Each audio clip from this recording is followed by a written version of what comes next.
Oh, my God. The Jets killed him.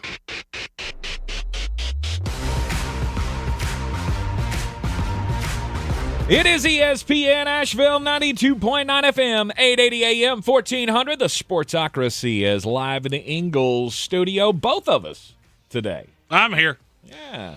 I had to put on pants today. I don't love that, but it did happen. It's all right. If you had to put on pants too, well, good job. You're a big boy or a gal. Welcome into the program. Well, look, I would wager not all of you have been up for, I did the math on this earlier, 120 of the last 134 hours. Let's not do that. Let's not do that. He's been putting in the work on NFLdraft.net, which is going to be revealed this weekend. Or Monday. Well, yeah, I mean, it's the holiday weekend. Hopefully it's the holiday weekend for you. Some of us have to work on Monday because, well, Donald Trump. You do political things. You did that to yourself. I have less than zero. Yeah, well, I mean, I had sympathy for you. I had it all planned out, right? We were going to have the 3-day weekend. It was all going to be wonderful, and then it dawned on me this morning. Oh, wait a minute! Monday morning. That's inauguration day. Can't be on a political morning show or a news show and miss inauguration day. So I have to work on Monday. Thanks a lot, DJT. I will say I would love to have heard the thought process of your guest this morning when he heard Mark Sterling say, well, we won't be here Monday. And in his brain, I guarantee he went, I'll bet you are. I bet you will. I mean, I know you haven't pieced it together yet, but I'm going to bet you are. Right. I mean, it's one of those things like technically the company says we have to be off, right? Because but you can't when the content is so important. So, anyhow, Monday afternoon, following all of the coverage of the inauguration over on 570 WWNC, Jeremy and I will be doing not an ESPN Asheville show that day, but we will be doing a YouTube show that day for an Overreaction Monday and the kickoff of NFLdraft.net. Yes, we will do an uncensored show Monday. We haven't figured out exactly what time that's going to start. The reason we're not here is because, well, Tank's pulled in opposite directions that day. So having to do an ESPN show, probably. Yeah. So we will do an uncensored YouTube show whenever we can get into place. We will put that up and let you know as quick as we can that day. But then we're going to do a Senior Bowl kickoff as well. Yes. Because we have but just 11 days until Jeremy leaves for the Senior Bowl. Let's go. Feels weird to be headed back to Mobile. Feel like I just got back about a month ago. We're doing it again. And you talk about this year may be better than last year. As far as the quarterbacks are certainly better. Yeah. As far as the players that are going to be there, should be a good year for the Senior Bowl. Can't meet Ariante Urshary, one of the few people that I will have ever met in my life that I genuinely feel like could carry me around like a smallish baby. You're listening to the Sportsocracy, 92.9 FM, 880 AM, 1400. Sportsocracy also heard everywhere you go on the iHeartRadio app, seen everywhere on YouTube. Just go to thesportsocracy.com, click the live video link, subscribe to the channel, and that way you can join us in the chat. Today is a Threadbare Thursday, so as always on Thursdays, you can throw out your topics. We will get to those in order throughout the program. Stephen Tow's already asked a question that we will get to at some point in this show, which is in terms of NFL teams, who is already eliminated in 2025? I've thought about it since he asked it at 8-something this morning. Yeah. And I've got a few answers for you. There's a handful. There is a handful of those.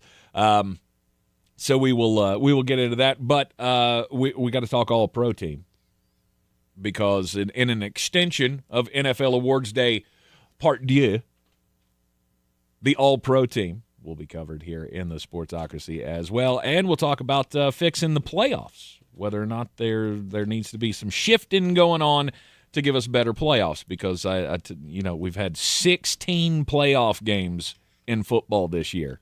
between college and the NFL. And How many of them are good, we've Tank? got 2 good games Yeah. out of Yeah. 16 playoff games. So we're thirsty for some, maybe we need to shake this thing up a little bit to give us some better results the next time this comes around, which it'll be here before you know it, because as Jeremy said, it feels just like yesterday that we got back from the NFL draft in Detroit. And now we are at the end of the season, kicking off the draftmas cycle once again. So, Jeremy, the All-Pro teams. Yes. All right. Offensive All-Pro. Are there many surprises? Well, we're going to go a first team and a second team Okay. because, there's a lot. We have a lot of fellers that deserve to be on these here teams. Were you doing we're doing this so you can have Josh Allen as a quarterback? Josh Allen would be on my first team anyway. Really? Yeah. Okay. All right. I get it. Mm-hmm. Lamar Jackson, he's my second team quarterback. Joe Burrow, if we did a third, that's who would have gone there. Sure. I don't feel like this is as spicy as everybody else seems to be making it. What? We do this a lot. Mm-hmm. That, player A has better stats. Okay. You're underselling what is, has, and will always be the most important part of this, which is expectation. We expected the Baltimore Ravens to be 12-5. You didn't do anything that was above and beyond what we expected you to do. We thought the Buffalo Bills were going to finish third in their own division. Yes. Because the I was right roster there with dictates that. Yeah. I was right there with you. It's not a slight at anybody. Yeah, your guy's not the most valuable player in the league. Your guy's not the all-pro first quarterback. No, but he's 2. Mm-hmm. I'll be honest with you. The guy that should feel slighted here is Joe Burrow. It's like, what do I have to do to get a little love? Because I did everything I could control. Sure, you have to be on a better team. And unfortunately, you didn't get that, right? Your defense let you down this year, and you couldn't get the wins because, I mean, to me, that's where this comes down to is Josh Allen, in the MVP discussion anyway, Josh Allen led his team to more wins, right? They were the better team above expectation, as well as him being, the thing that carried his team to that. Lamar Jackson has all of the great stats, all of the the metrics, so to speak. Again, other than rushing touchdowns, that's the only category that Josh Allen leads Lamar in, statistically speaking. And that's where we always see this, or tend to see this end up. I won't say always. The greater statistics will win out in this scenario. Mm-hmm. But when it comes to the MVP discussion, that gets more nuanced. Mm-hmm. That gets more subjective. Let's see, for me, all-pro, I lean to the MVP vote, Mm-hmm. which is the reason, and I mean, I hate it for Baltimore fans, but you get burned 2 times in a row. Mm-hmm. Because we go to the next position on the list, it's running back. Saquon Barkley. Saquon Barkley's the 1, Derrick Henry's the 2. Mm-hmm. And I think that's even less spicy than the first thing I said. Derrick Henry fell 100 yards short. Or if he'd Something like had that. another 100 yards and he won the rushing title. The yardage really is not It's it. I have the same argument against Derrick Henry that I have against Lamar Jackson. You have each other. Mm-hmm. What's Saquon Barkley have? Jalen Hurts. He has Jalen Hurts. What's Josh Allen have? He has James Cook. Mm-hmm. Yeah, they're fine. They're good. They're not. We're not talking about them on first, second team all pro. And yeah, that does burn you. And you knew that the minute you came in here. Mm-hmm. Derrick Henry knew the minute he came to Baltimore, that's not going to be great for my ability to win awards. Lamar Jackson knew that too. But it does help you win the ultimate prize. Exactly. And I don't care. I don't care about the record. I don't care about the awards. All I care about is winning the trophy at the end of the season, and that's what I love about both these guys, Saquon and Derek. Saquon on multiple times has had chances to break records this year and went, no, I don't want to do it. I want to win a Super Bowl. I got a bigger goal. Right? It was I can't remember which game it was. It was earlier in the season. He had the chance to break the all-time record for most rushing yards in a game for the Philadelphia Eagles. And there was a clip that went around on the sidelines of him mic'd up where Nick Sirianni came to him and said, look, I'm putting all the scrubs in. If you want the record, I'll put you out there and you can go get the record. I want you to have it if you want it. And Saquon said, no, go let the young guys eat. They give them their chance. I don't care about breaking the record. Same thing happened at the end of the season. He needed 101 yards in the last week of the season, and Nick Sirianni, so he says, left it up to Saquon. And Saquon said, no, that's not why I'm here. I'm not here to break records. I could give a damn about records. I'm here to win a Super Bowl. And Derrick Henry feels the same way, and I hope they meet up in the Super Bowl. I really do. It'd be wonderful. I don't. As a matter of fact, that is my second biggest nightmare scenario for what the Super Bowl will be. Why? We're going to ask a question on our social medias after the show today. What is your ideal Super Bowl matchup? What are you rooting for? Mm-hmm. I have a funny feeling anything with the Philadelphia Eagles, Kansas City Chiefs, Baltimore may be a little higher than I think, but they're around so often, and we've seen them win 2 in the last 25 years. Mm-hmm. I feel like you're going to get a lot of Buffalo Bills. Mm-hmm. You're going to get a lot of Detroit Lions. Yes. You'll get a little Houston Texans. I don't think that would be in anybody's dream matchup. I will disagree with you. There are still Green Bay Packer fans out there. There's still Minnesota Viking fans out there. I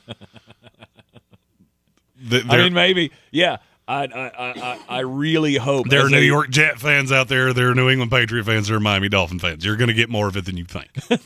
I really hope, as a Rams fan, it ends up being the Rams and the Texans. I also think you're going to get a lot of Washington.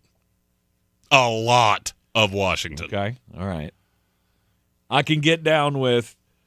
I can understand. You know, it's completely understandable that you don't want Philadelphia because we've seen them there. Right? You don't want the Kansas City Chiefs because we've seen them there. There's so many options to see something new. And to have franchises that get to celebrate something special, something that we've never seen before. The Buffalo Bills and the Detroit Lions has to be number one. It just in the time it took me to say that, I've literally seen Lions-Bills every time but once. Gambit, who is an Eagles fan, said Eagles-Texans. We know what you did there. Of course. You chose the AFC team that you think you can beat. That's the only way the Texans end up there. And I laud you for saying it with a straight face like I wasn't going to catch it. Everybody else has said Bills-Lions. Yes. We want to see something we've never seen before. I mean, I feel like number 2 on that list would have to be Detroit and Baltimore. Because I feel like there is a portion of the fan base, or a portion of football fandom as a whole, that wants to see Lamar Jackson win. Matt said his answer is anyone but the Chiefs. Actually, that will probably be the winner. Yes. As long as it's not Kansas City, I don't care. No. You could go dig up the Miami Dolphins and give them the automatic advanced bid to the Super Bowl, and we'll be happier than if you did with the Kansas City Chiefs. No, I don't need to see what Mike McDaniel would look like in New Orleans. I mean, he already looks like he cooks the books for a cartel in Miami. Oh, yeah. You give him a week in New Orleans. Oh, yeah. Shoo, buddy. He's going to be wearing silk shirts and straw hats. And those silk shirts are going to be unbuttoned to his belly button, for sure. With just one little hint of a nip hanging out from underneath that. Yep. Light up Mardi Gras beads.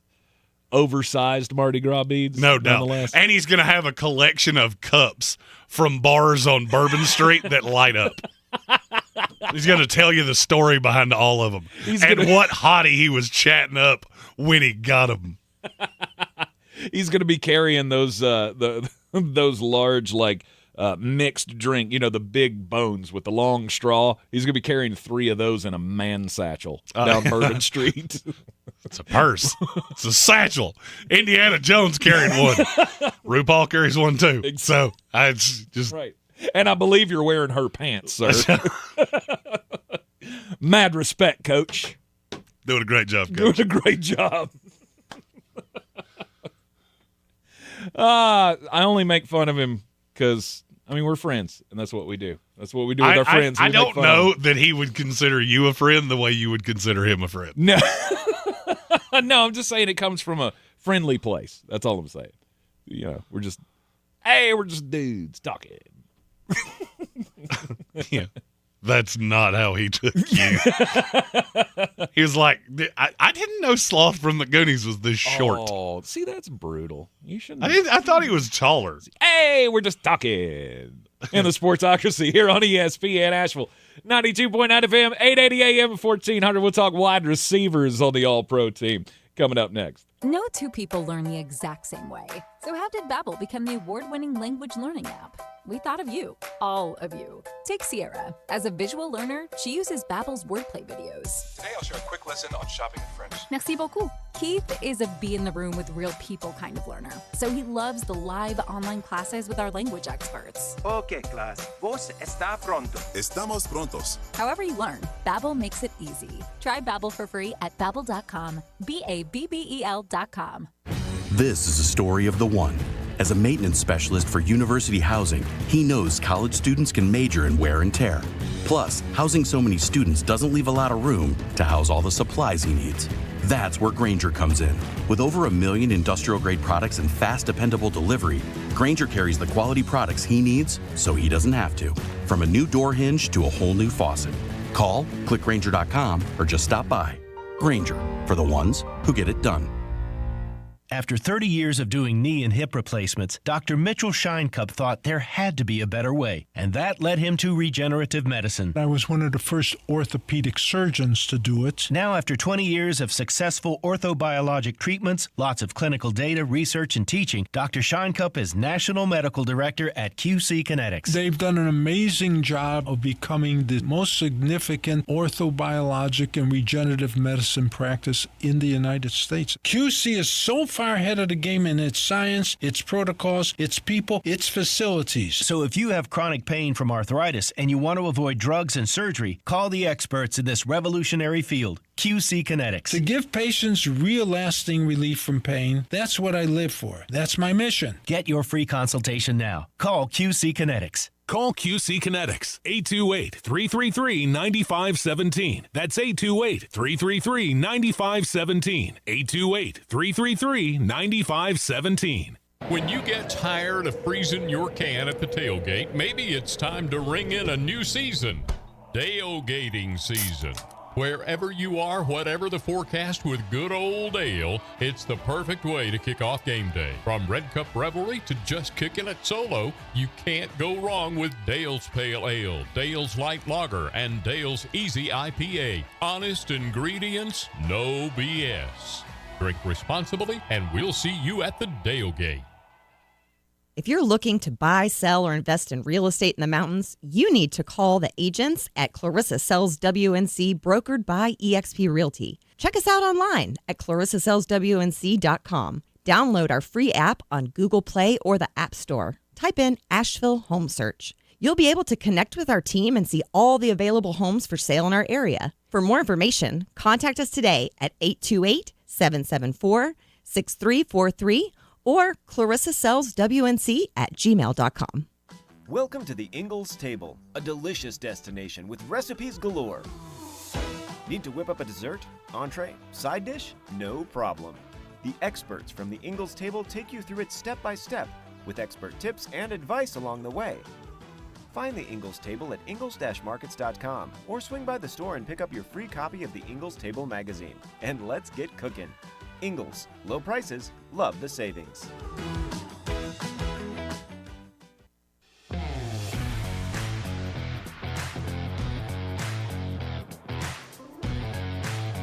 The Sportsocracy. Why are you smiling? Because I love football.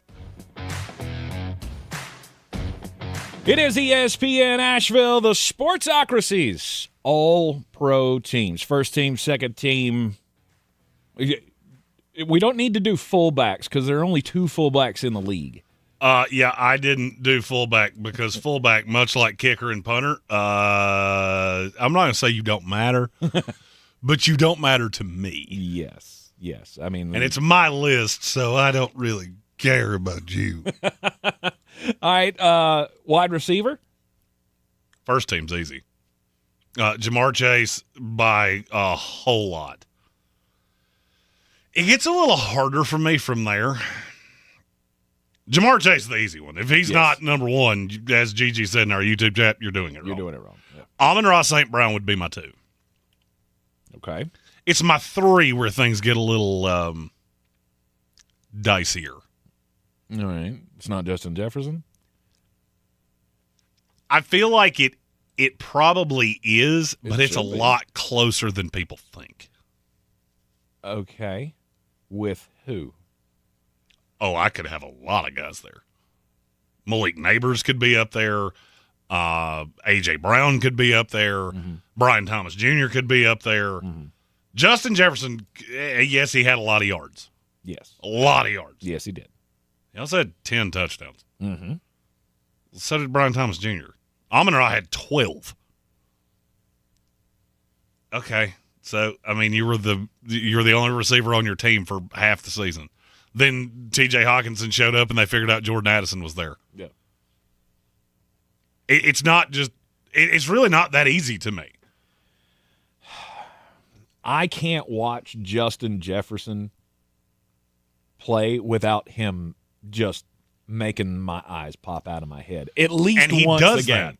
That. He does that, but what you just said tells me you only watch a handful of Vikings games because there are extended period times where you'll forget he's even there. That's the craziest part about him. Yeah, that can happen. It doesn't happen to Amon-Ra St. Brown. It doesn't happen to Jamar Chase. I've never forgotten Jamar Chase was on the field. Specifically against the Rams, I forgot Justin Jefferson was here. Second half, I went to Twitter. Did he come out of the locker room? Because I don't know where he went. Everybody has those games where they just can't get it going. Hell, Jamar Chase had one of those games. Hey, didn't he have a game where he caught like 1 pass for 2 yards? And it wasn't that he got hurt. Oh, let's take a gander and see what the least and it's I think you're taking what I'm saying a little too liberally. Well, I mean, it's not even that he's not catching passes. It's that he's completely irrelevant. And by the way, Jamar Chase didn't have a game all year where he had less than 35 yards, and that was in week 2. Other than that, yeah, he didn't disappear ever. Mm-hmm. Ever for any reason. I settle on Justin Jefferson. I'm just saying it was not as easy as people make it out to be. Mm-hmm. Jamar Chase has one of the best quarterbacks in the league. So does Justin Jefferson. Justin Jefferson made Sammy D MVP look like an MVP. Well, it wasn't just Justin Jefferson. No, I mean, Sam had a role in that. But it does help. But it does help when you got the role in that. Sam is Sam. Sam played the predominant role in that. Kevin O'Connell and Justin Jefferson played a role in it. Okay. I mean, Sam Darnold threw for 4,300 yards. 1,500 of them were to Justin Jefferson. Mm-hmm. It wasn't just Justin Jefferson. I didn't say it was just Justin Jefferson.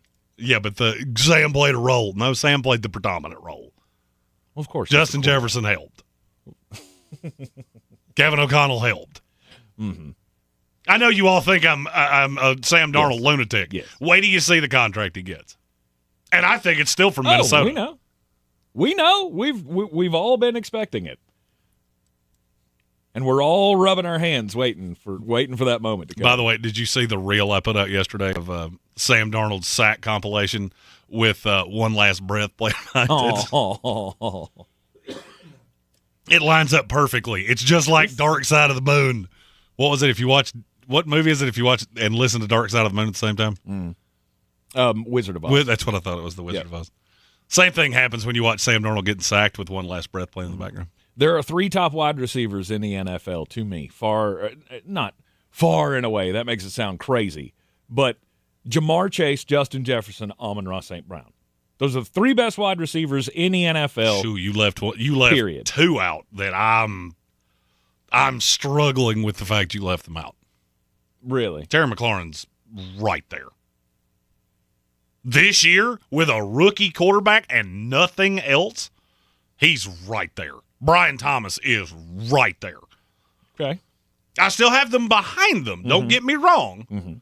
But to say it's those three and everybody else be damned, I can't get down with you on that. There's so many good receivers in this league.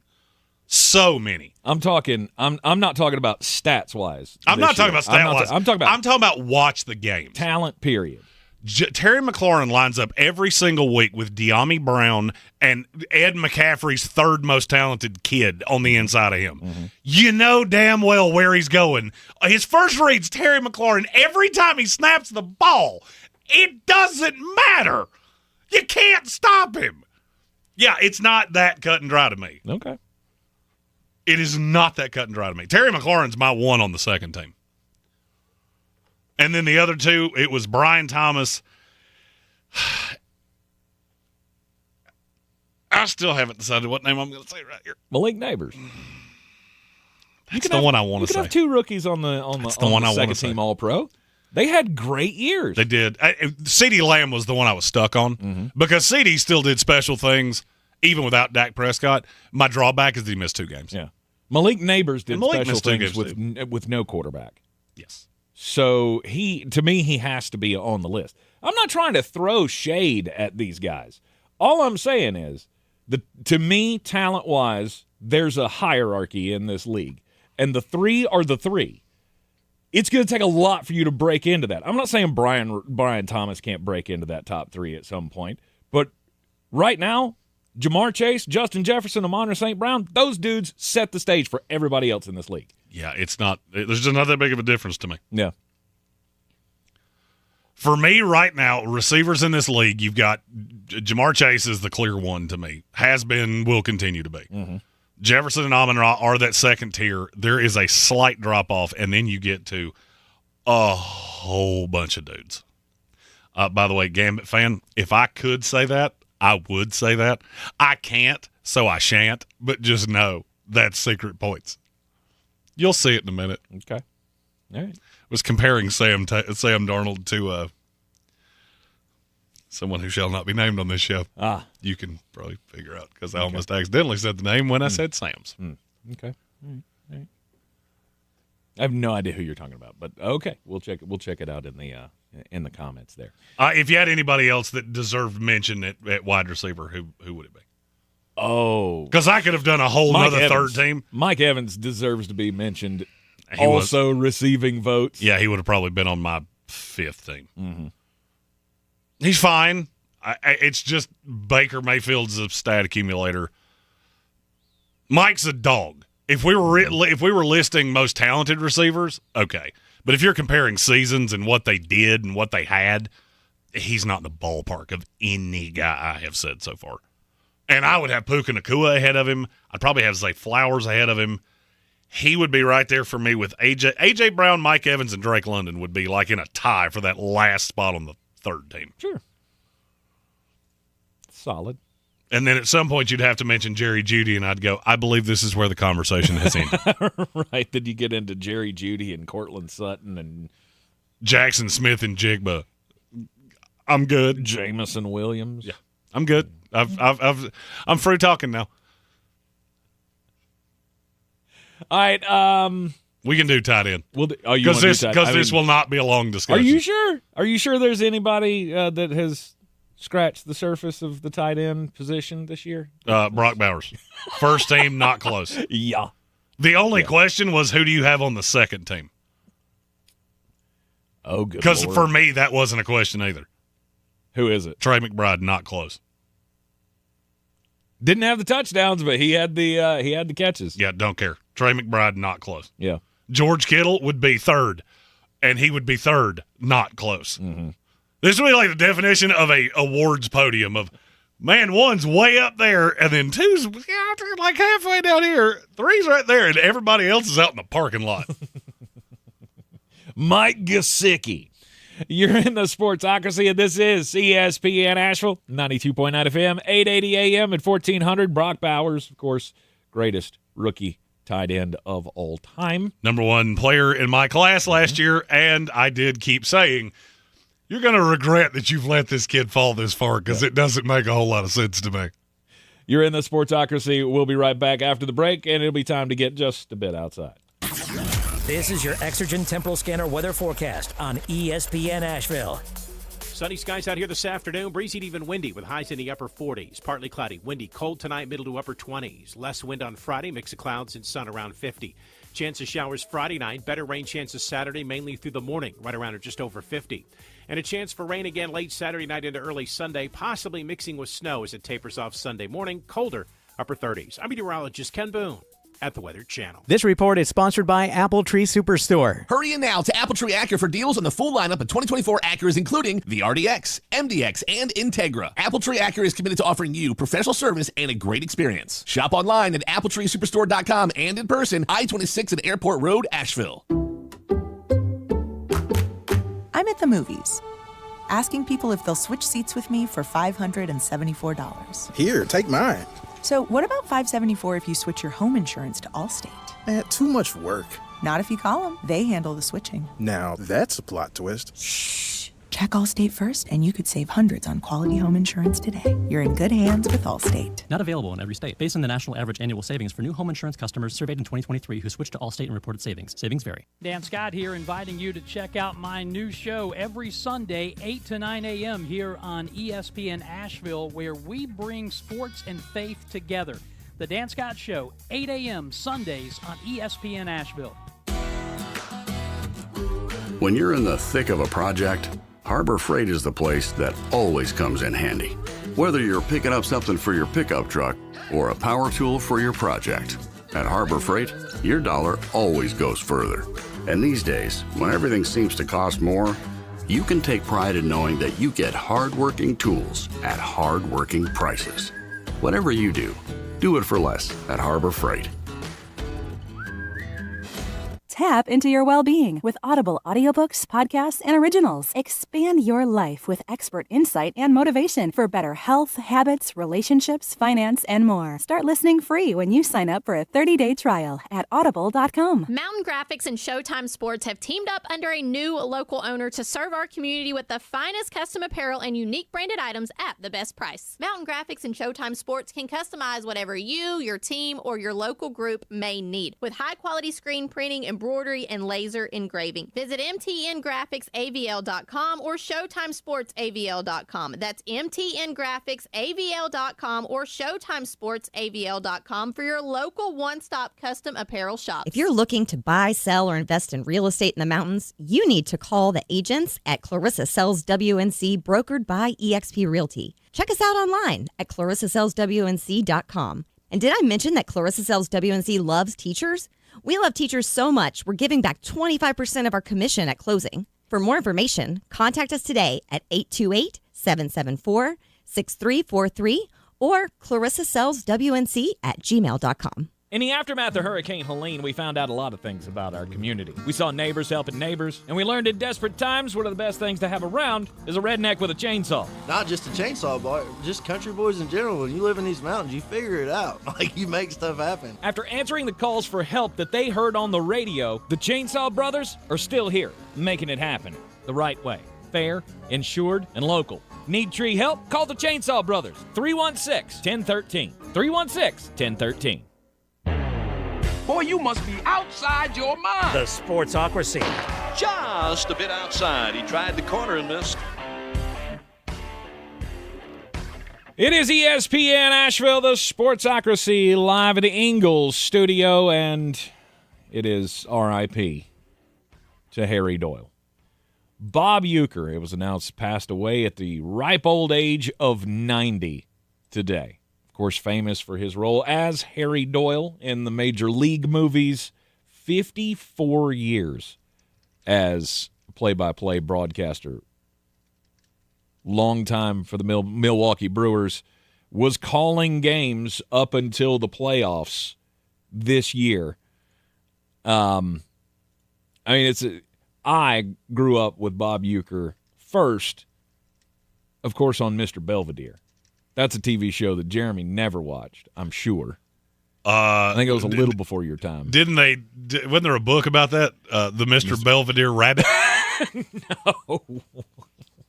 No. Oh no, that was the cheese rabbit, the Velveeta rabbit. Yeah, no. He was the dad on Mr. Belvedere back in the late 80s. I did not know that. No, you were what? You were born in 1987. 7? Yeah. So you were like 3 years old when it went off television. Yeah, television for me really started with Family Matters and Full House. Okay. This was the Boy next Meets generation. World. Right. And this was this was the generation before that.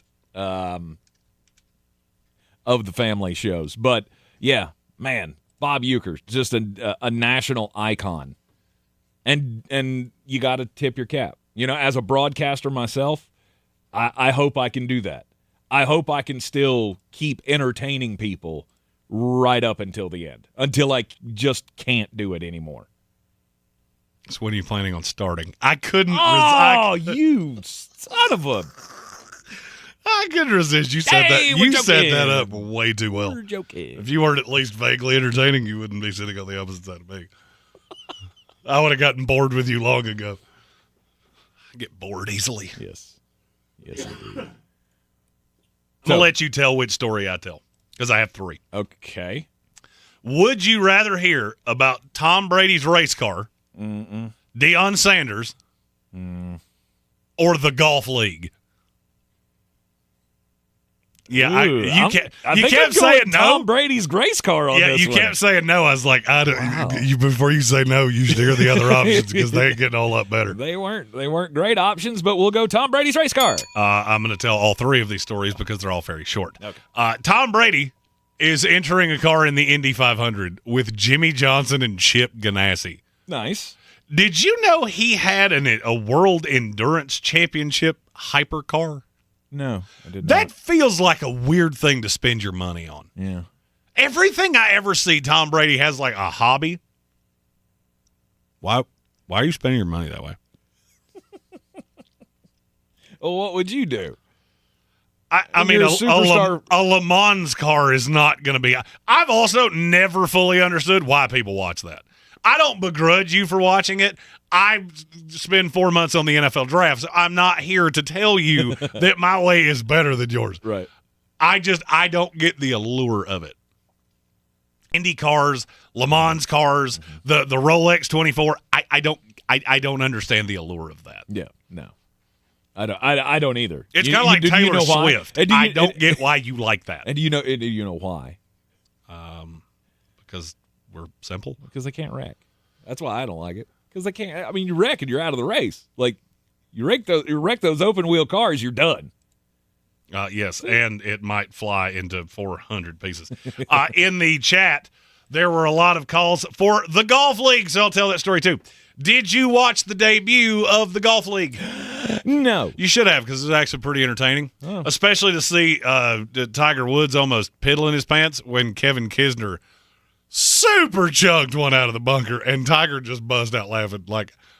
And I honestly feel like I could read his mind of, dude, I almost got killed in a car wreck, and my wife almost beat me to death with a 9-iron, and I don't do that. What was that? What did he do?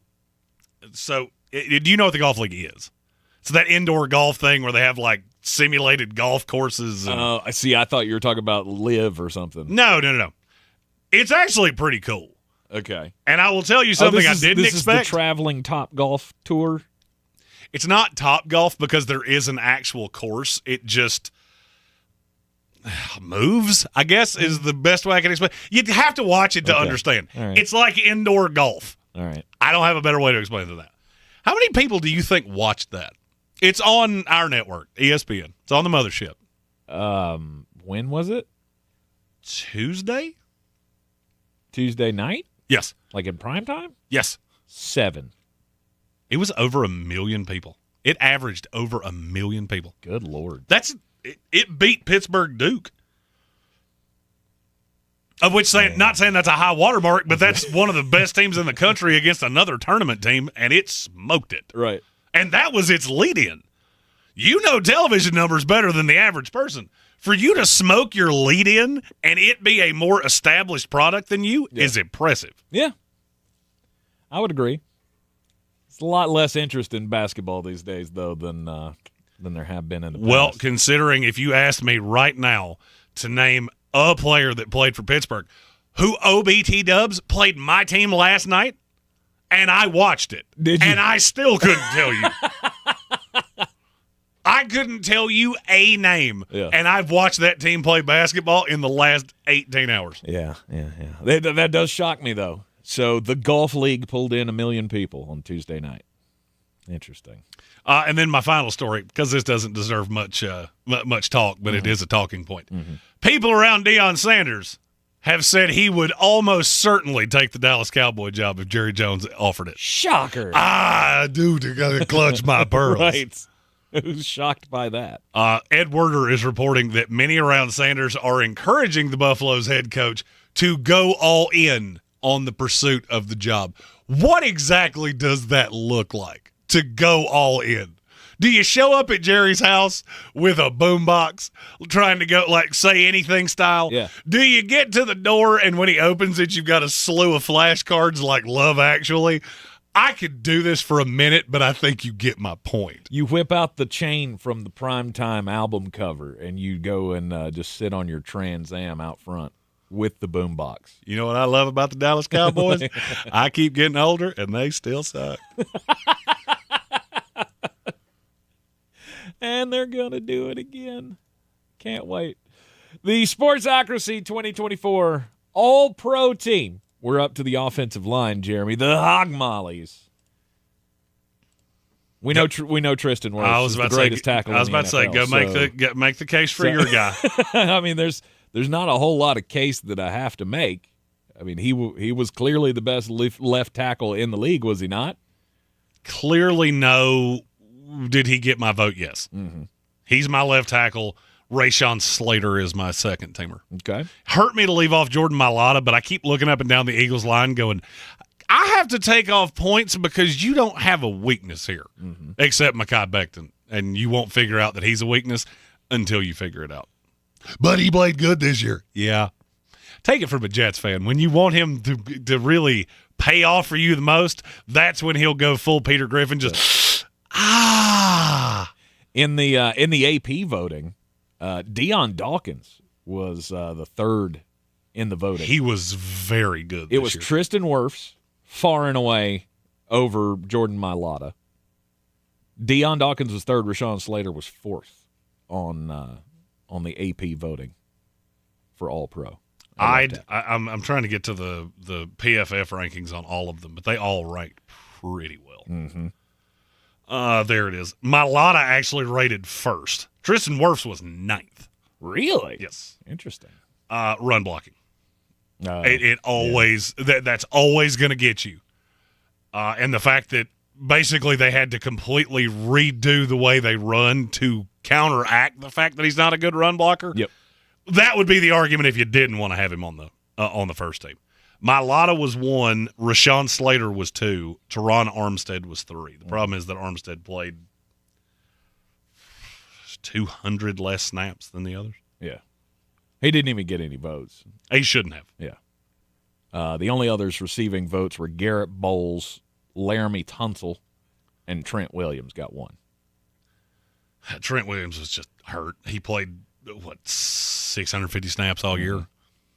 I mean, Trent Williams is the best left tackle in football, and he will be until he doesn't want to be anymore.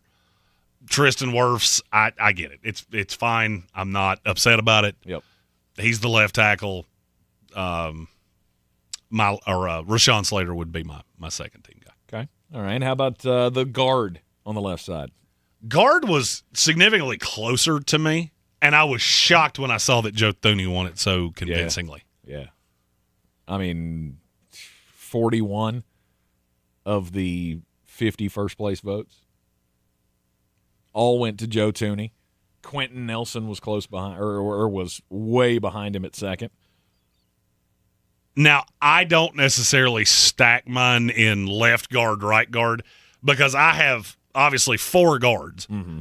Joe Thuney was one of them, but I'll just do them all together. It was Chris Lindstrom, Quinn Miners, and Quentin Nelson. Okay. So first and second team guards, Joe Thuney, Quentin Nelson, Miners, and Miners Lindstrom. was on the first team. I don't know why I said that. I did that in the exact opposite order of. Okay, all right.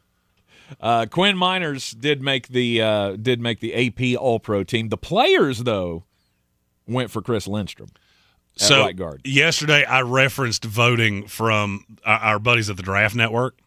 Quinn Miners got votes for Offensive Player of the Year from the Draft Network. That's how good he was. Really? So when I hear things like that, I go, see, that's why nobody takes you seriously.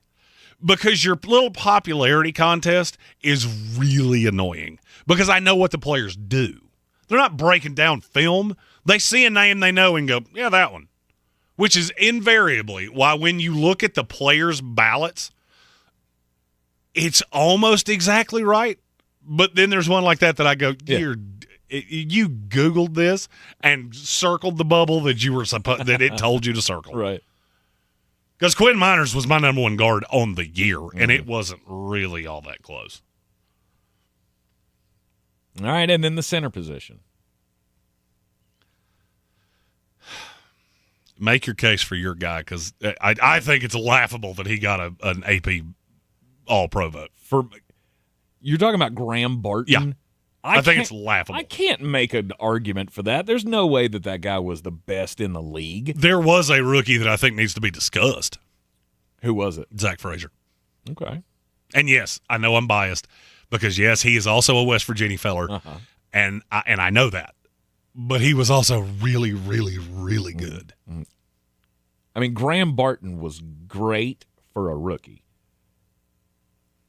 But that's as far as I can get. I can't get he was the best in the league over Creed Humphrey or Frank Ragnow, who are just cemented at the top. It's kind of like I talked about with wide receivers. Like there's a hierarchy here, and it's going to be hard for anybody to break into that top tier.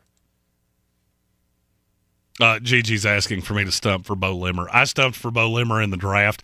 He didn't deserve all pro votes, but he was very, very good. Mm-hmm. And if you recall, that's another one that I hit last year.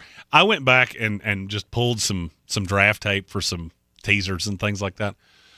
It is, and I try to say this with the greatest amount of humility, it is shocking how right I was about last year's draft class. I was trying to find one that I got wrong, and I struggled pretty mightily to find one. Mm-hmm. I'm just looking at the list of centers here. You and I weren't doing this together when Frank Ragnow came into the league. No, but I loved him as a draft prospect. However, every other center on this list, we have been doing this show together and covering drafts together since these guys came into the league.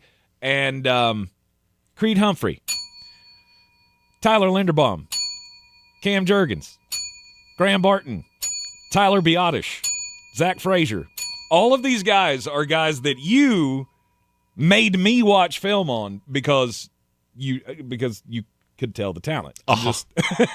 Yeah, I just noticed that as I was looking at the list. Like every one of these guys are guys that we spent enormous amounts of time on during the draft process talking about where they should go. I'm not gonna lie, that resonated with me about, I don't know, I guess it's been 2 or 3 weeks ago. Because I try to keep an eye on these things over the course of time, and there are names that I was so high on a guy that I don't necessarily sit and break down all your film as time goes along, but I keep an eye on you, so when I see your name, I go, no, look at you. And I saw the PFF rankings at center, and I went, did I do that? And I did, because I feel like I did that. Did I pick that list? I feel like I did that. Did Sycamore not tell me that they changed this algorithm to only guys that Jeremy was in love with? Yeah, you absolutely nailed the center position. Because the other one on PFF's list is Joe Tippmann. Oh, there you go. Yeah. There you go. There's another one. All right, and then we never actually picked the center, though. Oh, I thought we did. I thought Creed Humphrey was obvious. No. Well, he's up there. He's not obvious because to me there's 3 that deserve to be there. It's just a question of which one are you putting where and which one are you leaving off. Creed Humphrey's my one. Mm-hmm. Start. Frank Ragnow's my 2. Sit. And I absolutely hate that I have to leave Tyler Linderbaum off. Yep, bench. That's Did you just I just played start, sit, bench with you. You just played Kiss, Marry, Kill. You just changed the names. You just played a game that every 12-year-old girl in America has played at some point. I hate that I have to leave off Linderbaum, but the other 2, I mean, you go by any analytical metric. I'm looking at PFF grade right now. Creed Humphrey was 7 points ahead of Frank Ragnow. Frank Ragnow was 5 points ahead of every other center in the NFL. Yep. And Linderbaum was 3. This is one of the times that, PFF grade, you're good. Because I'm looking up and down that list going, I don't see any L's here. I see no L's. That's pretty much exactly right. Yep. All right, and then the all-pro right tackle. I mean, I think we all know who the 2 names are going to be. It's just what order am I going to put them in? The same order every voter has put in. Yeah, Spinay Sewell 1, Lane Johnson 2. Right. There's not a whole lot of mystery to that. No knock on Lane Johnson. Obviously, we all know how great he is. Although, that little game you just played with centers? Yeah. I think I've deduced that you're looking at one of the same lists that I am. Yeah, play that same game with the right tackles. Oh, with Penei Sewell? And then? And Lane Johnson? And then? Zach Tom. And then? Brian O'Neill. Yeah, all 4 of those were guys I was super fond of. Yes. You weren't with me for Lane Johnson, but you've been with me for the other 3. Right. Zach Tom, I think I literally was writing poetry underneath a tree like J.J. Redick about, because I love the fact he could play every position. Well, him and Elgton Jenkins. And Elgton was also receiving votes at left guard this year. It's so funny to look at certain teams that wind up with a large percentage of the guys that you were fond of. Mm-hmm. Whoever is pulling the strings for the Green Bay Packers, he and I see offensive linemen super similarly. Because I just look up and down their depth chart and go, I think there are 6 former members of the Amon-Ra St. Brown team on that depth chart. Yes, indeed. You're in the Sportsocracy, and this is ESPN Asheville. Anybody off the first team that you feel like we left off? No. I don't believe so. I mean, you can split hairs over dudes all day, but for the most part, I mean, I feel like the stars are the stars. The biggest conversation, I think, in all of this is between the quarterbacks and Lamar Jackson and Josh Allen. All right, let me ask which you. Which one you're going to put on the first team? All right, let me ask you a slightly different question and see if that changes your answer. Okay. If you had a wild card spot where it didn't matter what position they played, that you could put on one of the all-pro teams as just you didn't qualify at your own position, but damn it, you belong here. Because I've got one that's pretty far and away ahead of everybody Jahmyr else. Gibbs. Jahmyr Gibbs is a good one. He'd probably, now that you said that, he'd probably be my second team guy. Yeah, Jahmyr Gibbs should be in consideration. I mean, it's only because Saquon had 2,000 and Derrick Henry had 1,900 and all the touchdowns that he didn't find his way into the top 2 teams. Like, there's just no spot for you. But, I mean, you got to call out a guy. I mean, you got to give props to a guy who did what he did this year, being on one of the best offenses in the league and scoring 18 total touchdowns, I think it was. Mine would be George Kittle. Okay. I hate that there are 3 tight ends that belong here, but I can't put 3 tight ends in 2 spots. Tyson Carter really hammered the point home because he's right. George Kittle had a fantastic season. It was mired by the fact that San Francisco wasn't nearly as good as we thought they were. Yes. My argument for McBride is the percentage of the offense that ran through him and how much the offense in San Francisco regressed. Because whether I want to or not, my expectation of you does play into this. That's why at guard, it's Quinn Miners. I didn't expect Quinn Miners to be the best guard in the league. So, I mean, if it was Trey Smith, who I already have a high expectation of, I wouldn't be that shocked. I'm shocked it was Quinn Miners with virtually nothing behind him running back-wise and a rookie quarterback. Mm-hmm. So that does play into my thought process. Okay. We have a question in the YouTube chat that I would like to address from Austin Groves. He said, how's Jackson Powers Johnson doing? He'll be all rookie. I don't think the Raiders have a real tangible idea of where they want to play him. Because right now they have a problem. They have two centers because they drafted Dylan Parham and they have JPJ. I don't think they know which one they want to play at center. Yep. And it's almost like they're playing rock, paper, scissors every week of, hey, what are we going to do this week? I hate doing that with rookies. You're in the Sportsocracy. This is ESPN Asheville. Picking the All-Pro team, the Sportsocracy All-Pro defensive team. Coming up next.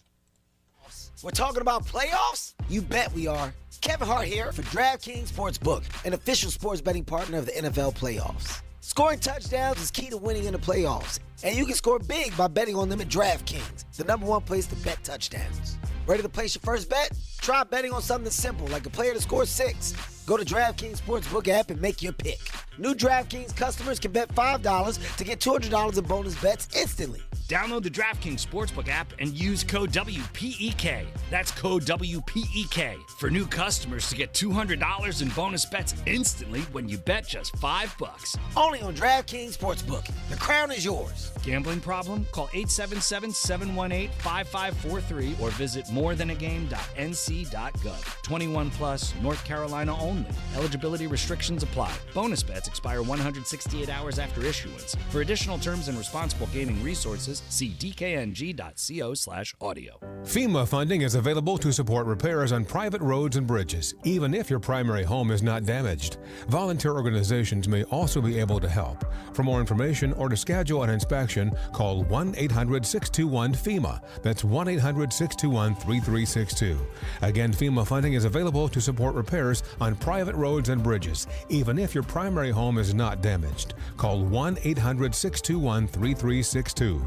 At Sandstone Health and Rehabilitation, our focus is on you. With 19 locations across North Carolina specializing in short-term rehabilitation and long-term care, our team is ready to support your loved one, providing the compassionate care they need for whatever lies ahead. From physical and occupational therapy to individualized long-term support, discover the ways Sandstone provides compassionate care for all at sanstonehealth.com. This is J.W. Whitley, General Manager at Parks Ford of Hendersonville. Our purpose, to improve lives with every interaction. Nominate your Parks Community Hero today at parkscommunityheroes.com. Like Trent and Doug, whose first instinct was to fill their trucks with supplies and drive to the hardest hit areas in those first hours. Like Eric, who hosted the football team to support their neighbors and begin the cleanup efforts. Nominate your Parks Community Hero today at parkscommunityheroes.com. That's parkscommunityheroes.com. Experience the Parks Promise today at parksfordhendersonville.com.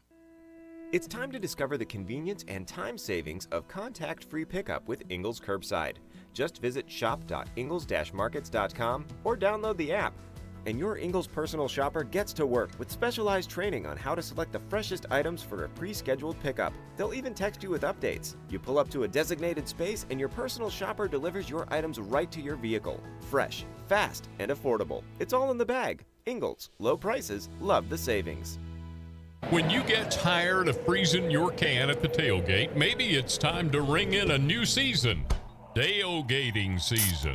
Wherever you are, whatever the forecast, with good old ale, it's the perfect way to kick off game day. From Red Cup Revelry to just kicking it solo, you can't go wrong with Dale's Pale Ale, Dale's Light Lager, and Dale's Easy IPA. Honest ingredients, no BS. Drink responsibly, and we'll see you at the Tailgate.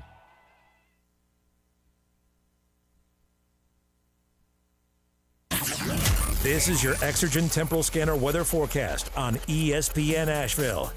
Sunny skies out here this afternoon. Breezy to even windy with highs in the upper 40s. Partly cloudy, windy, cold tonight, middle to upper 20s. Less wind on Friday, mix of clouds and sun around 50. Chance of showers Friday night. Better rain chances Saturday, mainly through the morning, right around or just over 50. And a chance for rain again late Saturday night into early Sunday, possibly mixing with snow as it tapers off Sunday morning. Colder, upper 30s. I'm meteorologist Ken Boone at the Weather Channel. This report is sponsored by Rapid Radios. Rapid Radios are instant push-to-talk walkie-talkies offering national LTE coverage and no subscription ever. A great alternative to a mobile phone for your kids. For a limited time, go to rapidradios.com and you'll get 60% off. Free UPS shipping. Add code radio and get an extra 5% off. Order for Jennifer C. Is this my double shot, double cream, double froth, double pump, double whip, double sleeve? Yeah. Can you handle that much caffeine? did you know Discover automatically doubles all the cash back you've earned at the end of your first year? Oh, really? That's great. Seriously, did you know Discover automatically doubles all the cash back you've earned at the end of your first year?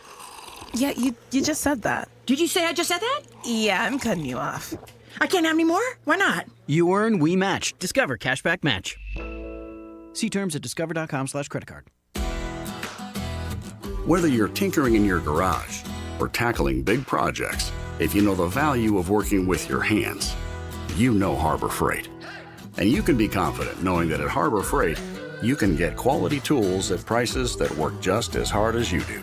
Because the only thing more satisfying than a job well done is a job well done, well under budget. Whatever you do it for less at Harbor Freight.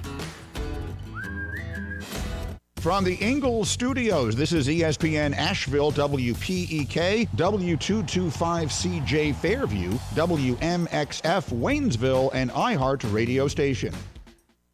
Now, your chance to win $1,000. Just enter this nationwide keyword on our website, green. That's green. Enter it now. You got to get in to win. Go to ESPNAVL.com, and good luck. Live from the Ingalls studio, I can't wait to play with myself every day. the Sportsocracy. Damn the devil to hell! Let the big dog eat! Let him on the field! Come get you some of this. Fire them cannons! By golly, put more powder in those things. He couldn't take any more disappointment. Oh, my God. The Jets killed him.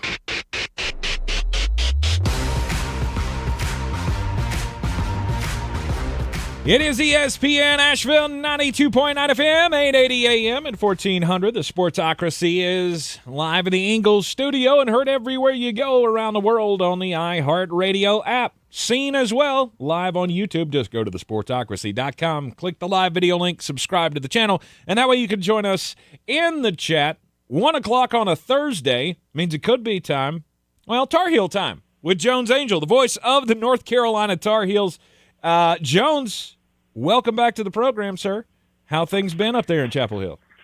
Oh, Tank, great to be with you. And, yeah, it's been a busy stretch here for Carolina. I just feel like the Tar Heels have kind of been all over the place here these last few weeks. Nice for them to be a little closer to home here over this upcoming stretch. They, of course, were at home last week against SMU, got a nice win, and got the last-second victory in Raleigh nearby, home last night.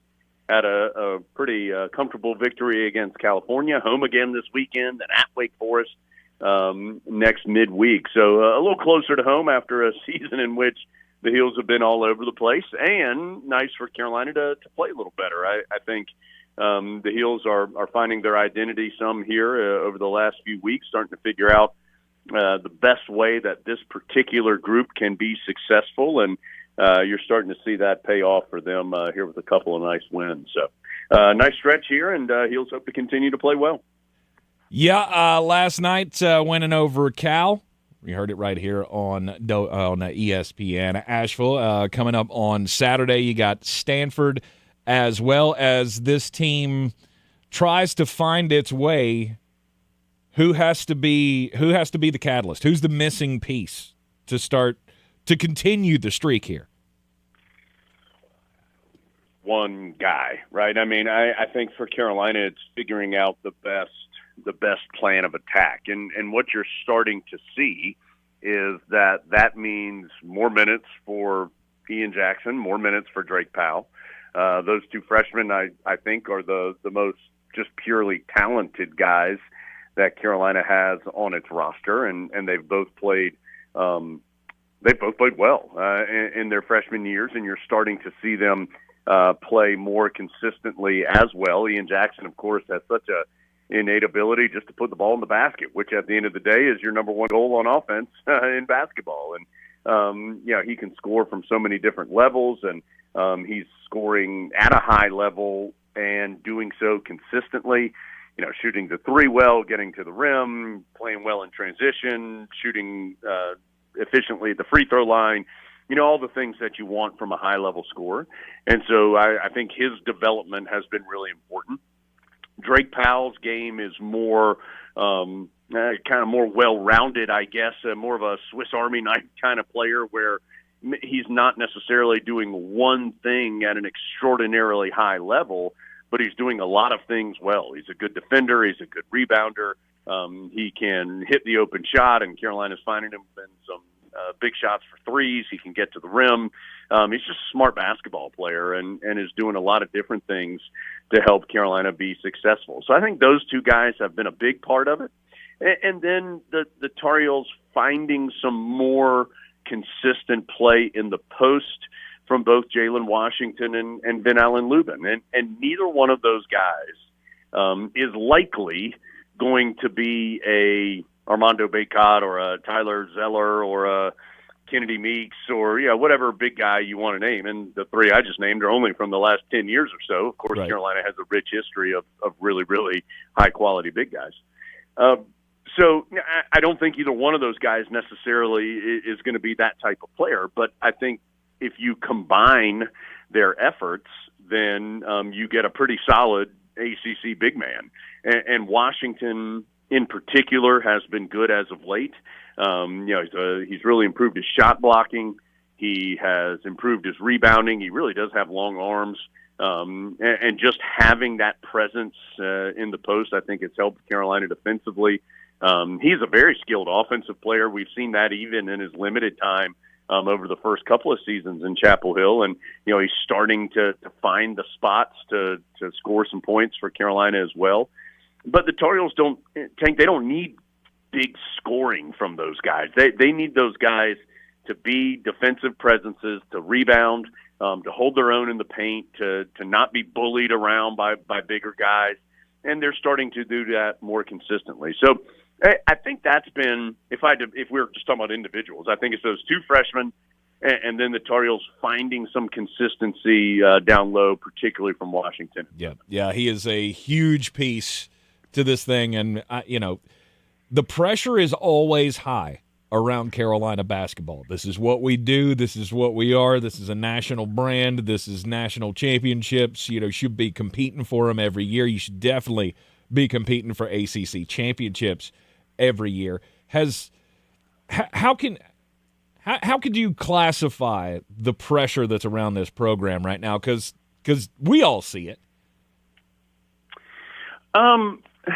I don't know. I mean, I have not necessarily felt that there's some kind of over-the-top pressure anymore that Carolina would have any season. I mean, you said it there in that lead-up, is that the Tar Heels, I do think, feel like they're a program that can compete for conference and national championships on a consistent basis. The Tar Heels, I don't think there's any argument, or one of the two or three most successful programs in the history of the game. And so I don't think there's any extra pressure there. I think it is a new landscape that the Tar Heels are trying to stay and continue to be one of those elite programs year in and year out. And so that's a challenge, but I think that's a challenge for everybody in navigating kind of the new world of college athletics and how rosters are built and what it takes to build a successful roster. I think that's different than it has been even 5 or 10 years ago.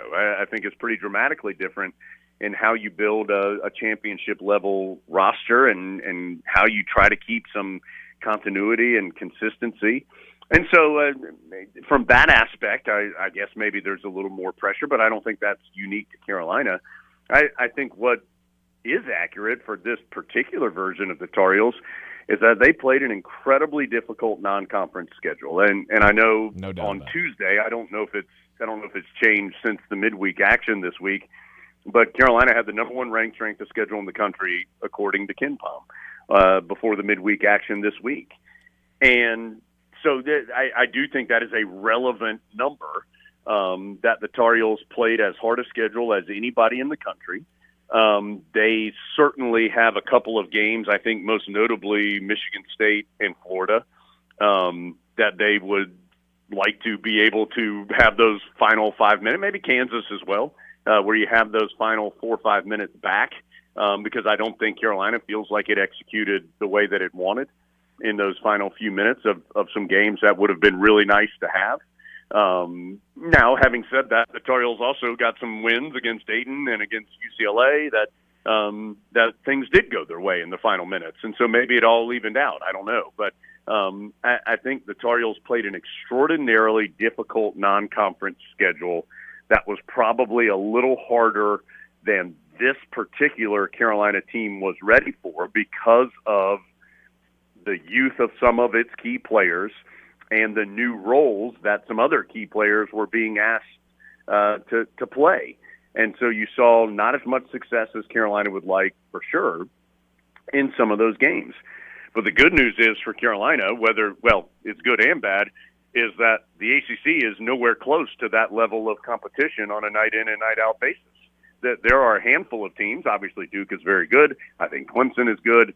There's some other teams, Pitt, Florida State, SMU, Wake Forest, that are solid teams, and I'd probably miss somebody in there, but that are solid quality teams. But the ACC isn't rolling out top 10 teams every time you play, and so Carolina has played some of the very best in the country, and so now when you face a solid team like Stanford that's coming to the Smith Center on Saturday, or you face an SMU a couple weeks ago in Chapel Hill, you've already seen teams that are at that level or even a higher level. And so I think that really difficult schedule, while, again, the Heels would have liked to have found some more success in the middle of it, I do think it's helping them now that they've gotten into conference play.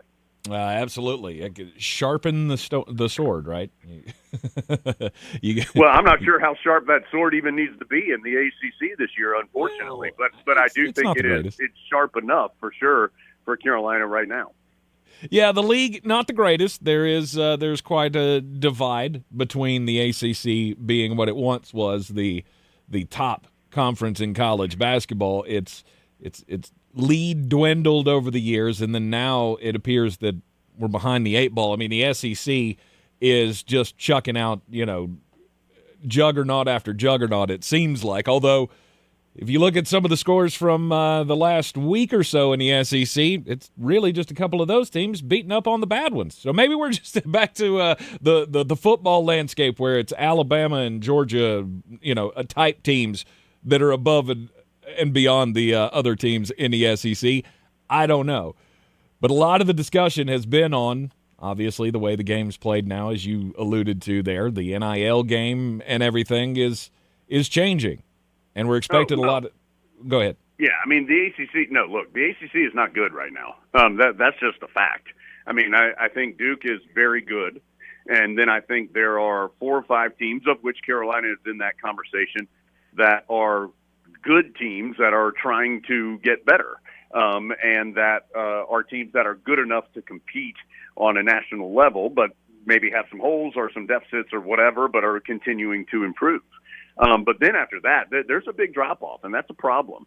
And, I mean, you and I could talk for an hour here, Tank, about why that has happened. But there are multiple reasons why. I think the conference itself, understandably trying to improve its football footprint and football success, has something to do with basketball taking a step back. I think the fact that you look 6-7 years ago, and Roy Williams and Mike Krzyzewski and Jim Boeheim and Tony Bennett and Rick Pitino when he was still at Louisville, that there were some incredibly legendary Hall of Fame coaches. Jim Larinaga at Miami. I mean, there were some incredibly successful coaches that are no longer in the game for one reason or another. And that's not to suggest that Hubert Davis and John Shire and other guys aren't good coaches, but they don't have the resume or the history of those other coaches just yet, because obviously they can't. So when you lose those type of coaches, there's going to be a natural step back. And the same thing that we all know, it's just a different landscape. And the teams and the universities and the athletic departments that have more money have the ability to get better players, and better players traditionally mean that you have better teams.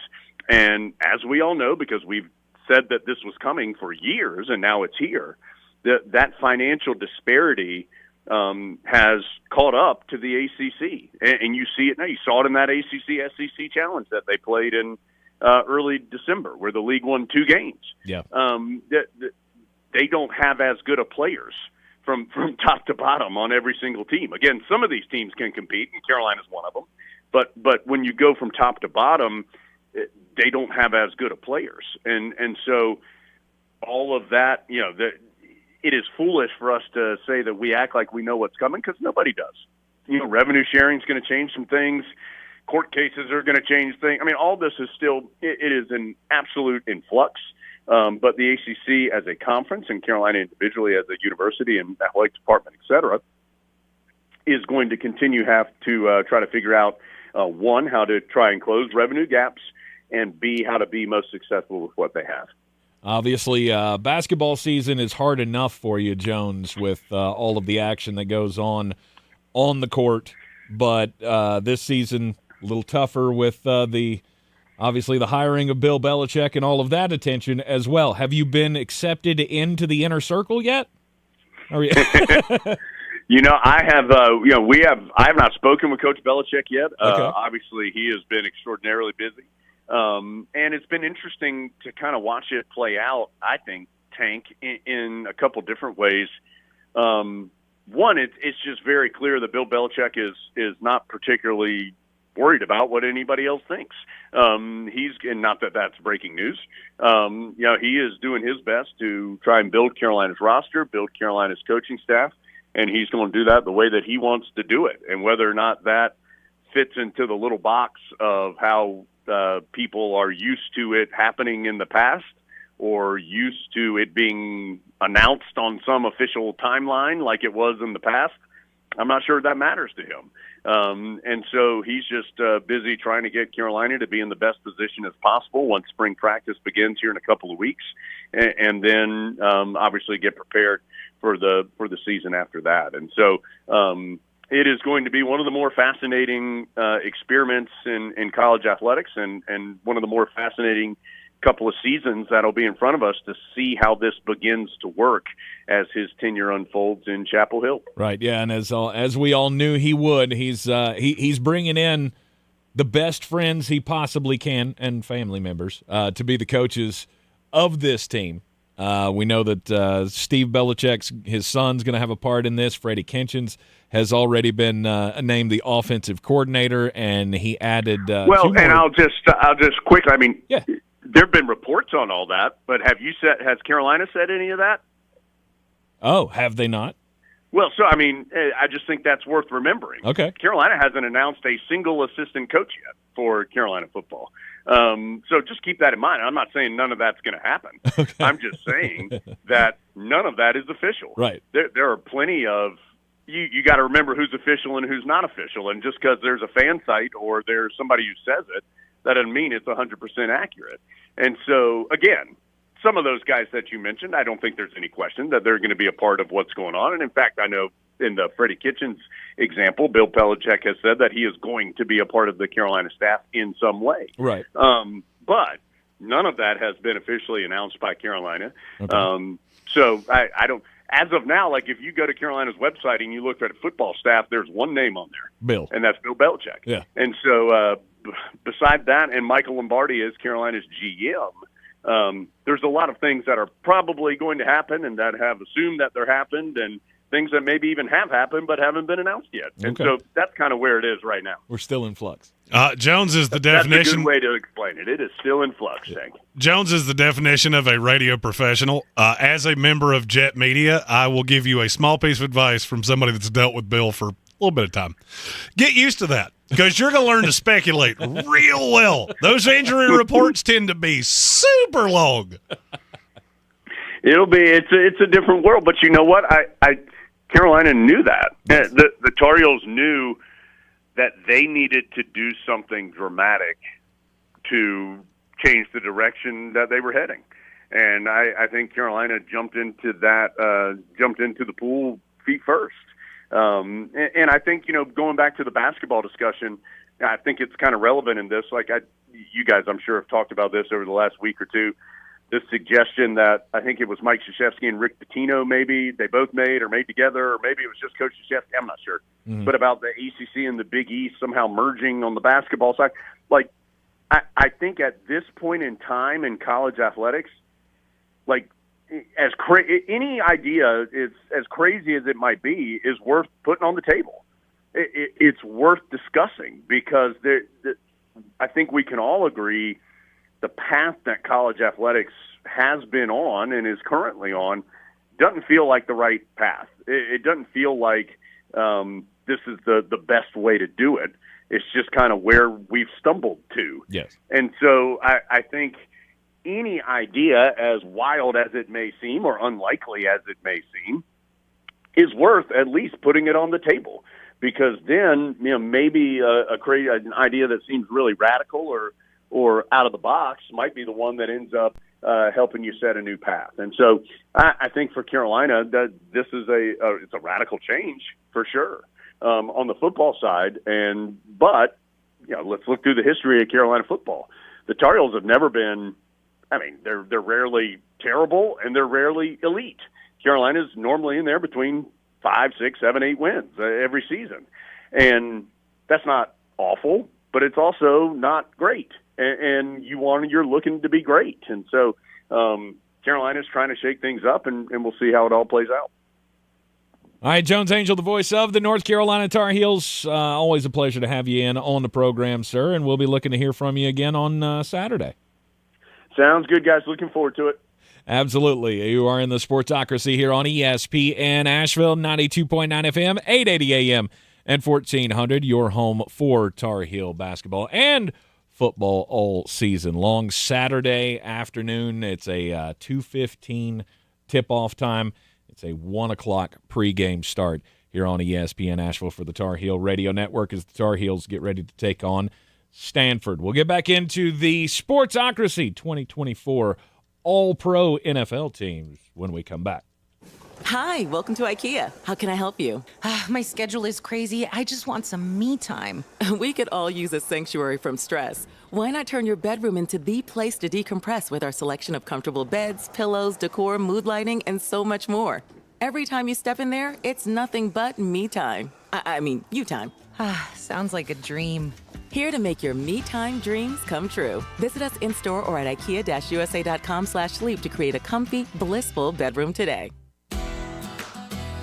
Whether you're tinkering in your garage or tackling big projects, if you know the value of working with your hands, you know Harbor Freight. And you can be confident knowing that at Harbor Freight, you can get quality tools at prices that work just as hard as you do. Because the only thing more satisfying than a job well done is a job well done, well under budget. Whatever you do it for less at Harbor Freight. Joe Montana here. In my football days, I knew the importance of a strong defense. Now I'm sharing how you can help defend your health against pneumococcal pneumonia and invasive pneumococcal disease. Are you 50 or older like me? The CDC now recommends vaccination against pneumococcal disease. Even if you're healthy, your age puts you at increased risk and over 6 times greater risk of hospitalization with pneumococcal pneumonia than adults under 50. Schedule your appointment today at vaxassist.com. Sponsored by Pfizer. This is a story of the one. As a maintenance specialist for university housing, he knows college students can major in wear and tear. Plus, housing so many students doesn't leave a lot of room to house all the supplies he needs. That's where Grainger comes in. With over 1 million industrial-grade products and fast, dependable delivery, Grainger carries the quality products he needs so he doesn't have to.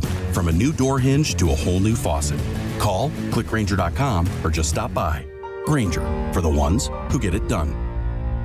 In the aftermath of Hurricane Helene, we found out a lot of things about our community. We saw neighbors helping neighbors, and we learned in desperate times one of the best things to have around is a redneck with a chainsaw. Not just a chainsaw, boy, just country boys in general. When you live in these mountains, you figure it out. Like, you make stuff happen. After answering the calls for help that they heard on the radio, the Chainsaw Brothers are still here, making it happen the right way. Fair, insured, and local. Need tree help? Call the Chainsaw Brothers. 316-1013. 316-1013. This is J.W. Whitley, General Manager at Parks Ford of Hendersonville. Our purpose, to improve lives with every interaction. Nominate your Parks Community Hero today at parkscommunityheroes.com. Like Trent and Doug, whose first instinct was to fill their trucks with supplies and drive to the hardest hit areas in those first hours. Like Eric, who hosted the football team to support their neighbors and begin the cleanup efforts. Nominate your Parks Community Hero today at parkscommunityheroes.com. That's parkscommunityheroes.com. Experience the Parks Promise today at parksfordhendersonville.com. It's time to discover the convenience and time savings of contact-free pickup with Ingles Curbside. Just visit shop.ingles-markets.com or download the app.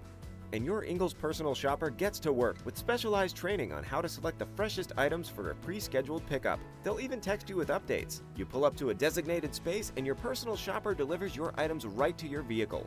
Fresh, fast, and affordable. It's all in the bag. Ingles, low prices, love the savings.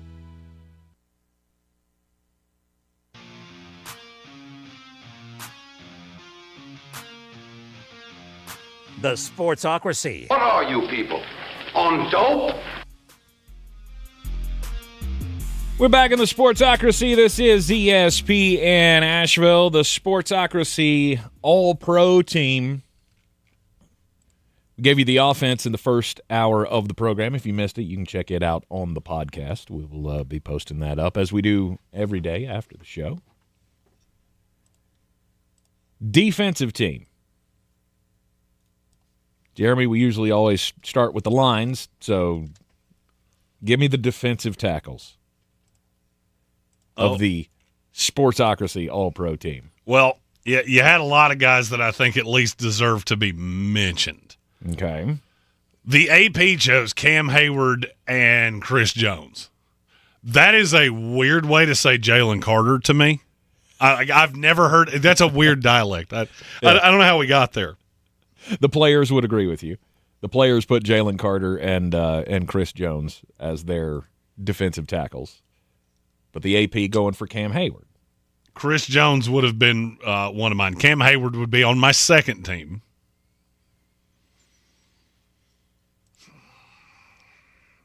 And I think Leonard Williams has to be the other one. I was going to say, go ahead and say it. It's Vita Vea. Good job for you. That's it. I like Vita. I like Dexter Lawrence. I like Jeffrey Simmons. Yeah.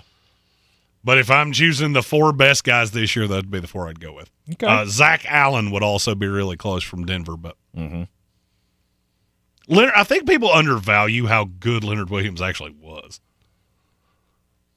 I mean, I get it's Seattle, and that's not a super popular team, and it's a 4 o'clock window, and a lot of us are drunk by then, or we've turned off the television. Well, we're just not watching. Yeah, I mean, I understand. But he deserves credit for he really fits that defense very, very well. All right. Were there any young guys that were really close to being in? I mean, were there any like standout rookies or anything that you thought about putting on this list? Rookies, no. Younger guys, Kobe Turner would have been pretty close, and he's a second-year player. Yeah. The closest rookie would have been Tavondre Sweat. Another He's one of not those. All-Pro ready, though, yet. Not yet. Really? He's so close, it's pathetic. Okay. Tavondre Sweat's a guy, and I'll just go ahead and tell you, a lot of the same people congregate at the Senior Bowl every year. Last year was my first year, so I was kind of the new guy. I got to know everybody. This year, you rest assured, I'm going to walk in like the naked guy in the locker room. Just, there it is. What, you want to talk about it? You just go look at me funny. Because I think I said Tavondre Sweat's name last year no less than 75 times during 3 days of practices. Yep. All right, let's go with the ends, the defensive ends. That was the hardest spot on this team because there's so dadgum many of them. Myles Garrett, Trey Hendrickson they're the obvious ones. Yes. First team selections. You have no qualm with anything I just said. I do not. Still trying to figure out how T.J. Watt got at the top of. I don't know. At the top of the All-Pro list, but forced fumbles. He was completely irrelevant outside of he is the best player in the NFL. Splash plays, yeah. At splashy force and fumble plays. Yeah. And name recognition. Don't ever undervalue that. Sure. If an elite name gives me a reason to put them on this list, invariably I will. Yeah. Now, I was not talking about metaphorical. I was talking about metaphorical I there, not myself, because T.J. Watt is not on my second team. Who would be your two? This is edge rushers. Oh, this is on the second team. Had Garrett and Hendrickson on the first team. I think there are a bunch of names you could say. Yeah. Both Houston guys, Will I would Anderson get it. would be way up there for me. I don't know. The Houston guys would be my third team. That would be Daniil Hunter and Will Anderson. Oh, both of them. Grenard would be up there in the ballpark. Micah Parsons would be in the ballpark. Nick Bonito? Nick Bonito's on my second team. And he's with Andrew Van Ginkel. Okay. I get it. They're not names that you just – when we talk about elite edge rushers, I understand that those are not names that come to the forefront. They were phenomenal this year. Yep. It took everything I had not to put them on the first team because they were both players that were on playoff teams that I think had a huge role. The other two were on non-playoff teams, but they're the two best in the league in terms of for 2024. Yeah. Jonathan Grenard, I don't think we mentioned his name. I said his name, but okay. I couldn't put him there, but he would have been in the discussion. Name. He's a worthy name to mention. Do you have anybody else that didn't get mentioned there? No. Not off the top. I mean, name recognition only. Micah Parsons. He just didn't have that year. I kind of laughed when I saw the AP voting, and Aiden Hutchison had gotten a vote. Because I'm not going to lie, he was so good in 6 games that I considered saying his name. He was on the path. He was on the path. He was on the path to Defensive Player of the Year. Absolutely. He was going to win it in a walk. I would also be remiss if I didn't point out Nick Bosa and Khalil Mack, especially because this could be the end for Khalil Mack. It could be. He is considering retirement. Yeah. And now to answer the question you asked me last time, if there was a rookie here, I would just if I had to do rookies, I would just write Jared Verse's name 3 times. Nope, that one. It's all Jared. First, second, and third. Yep. There you go. There's my ballot. Yep. Defensive Rookie of the Year, according to the Sportocracy on the NFL Awards show from yesterday. Okay. So that's your interior lineman and the edge rushers. We'll get to the back half. Right, the back half of the defense coming up after the break here on ESPN Asheville. This is your Exergen Temporal Scanner weather forecast on ESPN Asheville.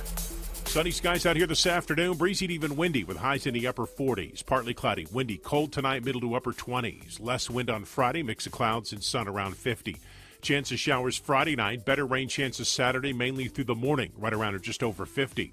And a chance for rain again late Saturday night into early Sunday, possibly mixing with snow as it tapers off Sunday morning. Colder, upper 30s. I'm meteorologist Ken Boone at the Weather Channel. This report is sponsored by Audible. Tap into your well-being with Audible audiobooks, podcasts, and originals. Expand your life with expert insight and motivation for better health, habits, relationships, finance, and more. Start listening free when you sign up for a 30-day trial at audible.com.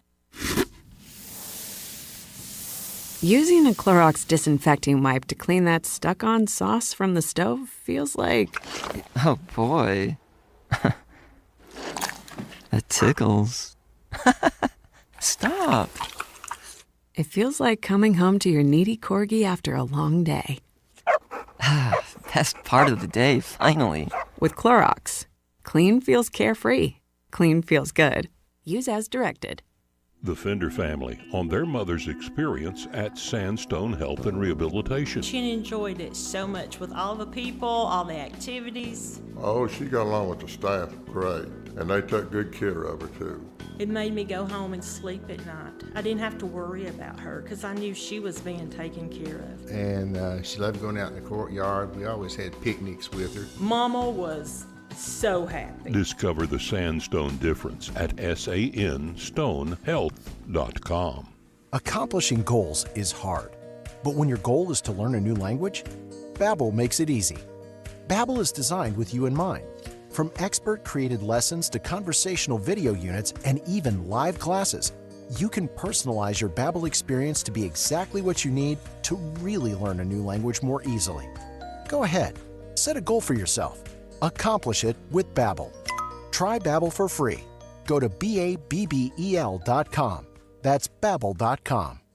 If you're looking to buy, sell, or invest in real estate in the mountains, you need to call the agents at Clarissa Sells WNC, brokered by eXp Realty. Check us out online at clarissasellswnc.com. And did I mention that Clarissa Sells WNC loves teachers? We love teachers so much, we're giving back 25% of our commission at closing. For more information, contact us today at 828-774-6343 or clarissasellswnc@gmail.com. At Ingles Weather, we're celebrating Friday night rivals, televising college basketball games, bringing the Fan Fest to semi-pro soccer, or taking you out to the ball game at your minor league park. It's all in the bag. Ingles, low prices, love the savings. This is J.W. Whitley, General Manager at Parks Ford of Hendersonville. Our purpose, to improve lives with every interaction. Nominate your Parks Community Hero today at parkscommunityheroes.com. Like Daniel, a veteran who accompanied law enforcement and other veterans to perform search and rescue operations. Like Spencer, who helped build a bridge out of debris to rescue 7 families after the road was washed away. Nominate your Parks Community Hero today at parkscommunityheroes.com. Experience the Parks Promise today at parksfordhendersonville.com. On the weird scale, there's Vegas, there's Florida, and there's Asheville. Let's get weird, Asheville. We are back at the Sportsocracy on ESPN Asheville. We went through a real tough time here in Western North Carolina with Hurricane Helene, and we saw a lot of we saw a lot of people come in and chip out. Right, big names came in. I remember going through the weeks of the recovery and seeing post after post of Channing Tatum showing up down at Manna Food Bank to help out. Obviously, we had all of the big names as far as Luke Combs and Eric Church doing big things. The paparazzi in LA apparently finally caught up to Jay Leno. So apparently Jay Leno has been going around Los Angeles amongst all of the devastation with the wildfires that are out there. He's been going around, trying to help out where he can and bring as much cheer as he can. And only like Jay Leno can, he's doing it in absolute style. Driving his own fire truck around the city, a 1941 America LaFrance fire truck is what he's been driving. He said, it's a good thing to have your own fire truck when you live in LA. And yesterday he was over feeding firefighters. It paid for all the catering to come in and had a big old barbecue for the firefighters, just to show his support for them and the recovery efforts out there. And like I said, apparently he's been doing this for the last several days and continues to say that he's going to keep doing this, of hitting every spot around the area that he can to help out. And I feel like he needs to be commended for doing that and helping out the community. I would agree, and I need to bring this up just because it came up yesterday, and it's been sticking in my craw. If you think that we've been talking smack about California, no, we feel for these people. Absolutely. You know who I'm angry at? Your dumbass government. You know why I'm angry? Because I just witnessed the exact same thing happen to the city we live in. Absolutely. I'm heartbroken for the people of California. It doesn't change the fact that I'm angry at the people that have allowed this to happen, which would be your governor and your mayor. Mm-hmm. That's the only smack I've talked. Mm-hmm. And I needed to clarify that. And, well, my name's on the door, so I always will. Yep. And if you can help out, please do so. redcross.org. I think it actually made me madder that you got lumped into that than me. Anyway, on a much lighter note, my story is about a falconer. Not a falcon. Mm-mm. Not an Atlanta Falcon. Nope. A falconer. That's someone who plays with birds. He does. He is a drone pilot, as I like to call him. Mm-hmm. His name is Juan Bernabe. He's a Spanish falconer, and he worked for an Italian Serie A soccer club, Lazio. I believe they call that Serie A.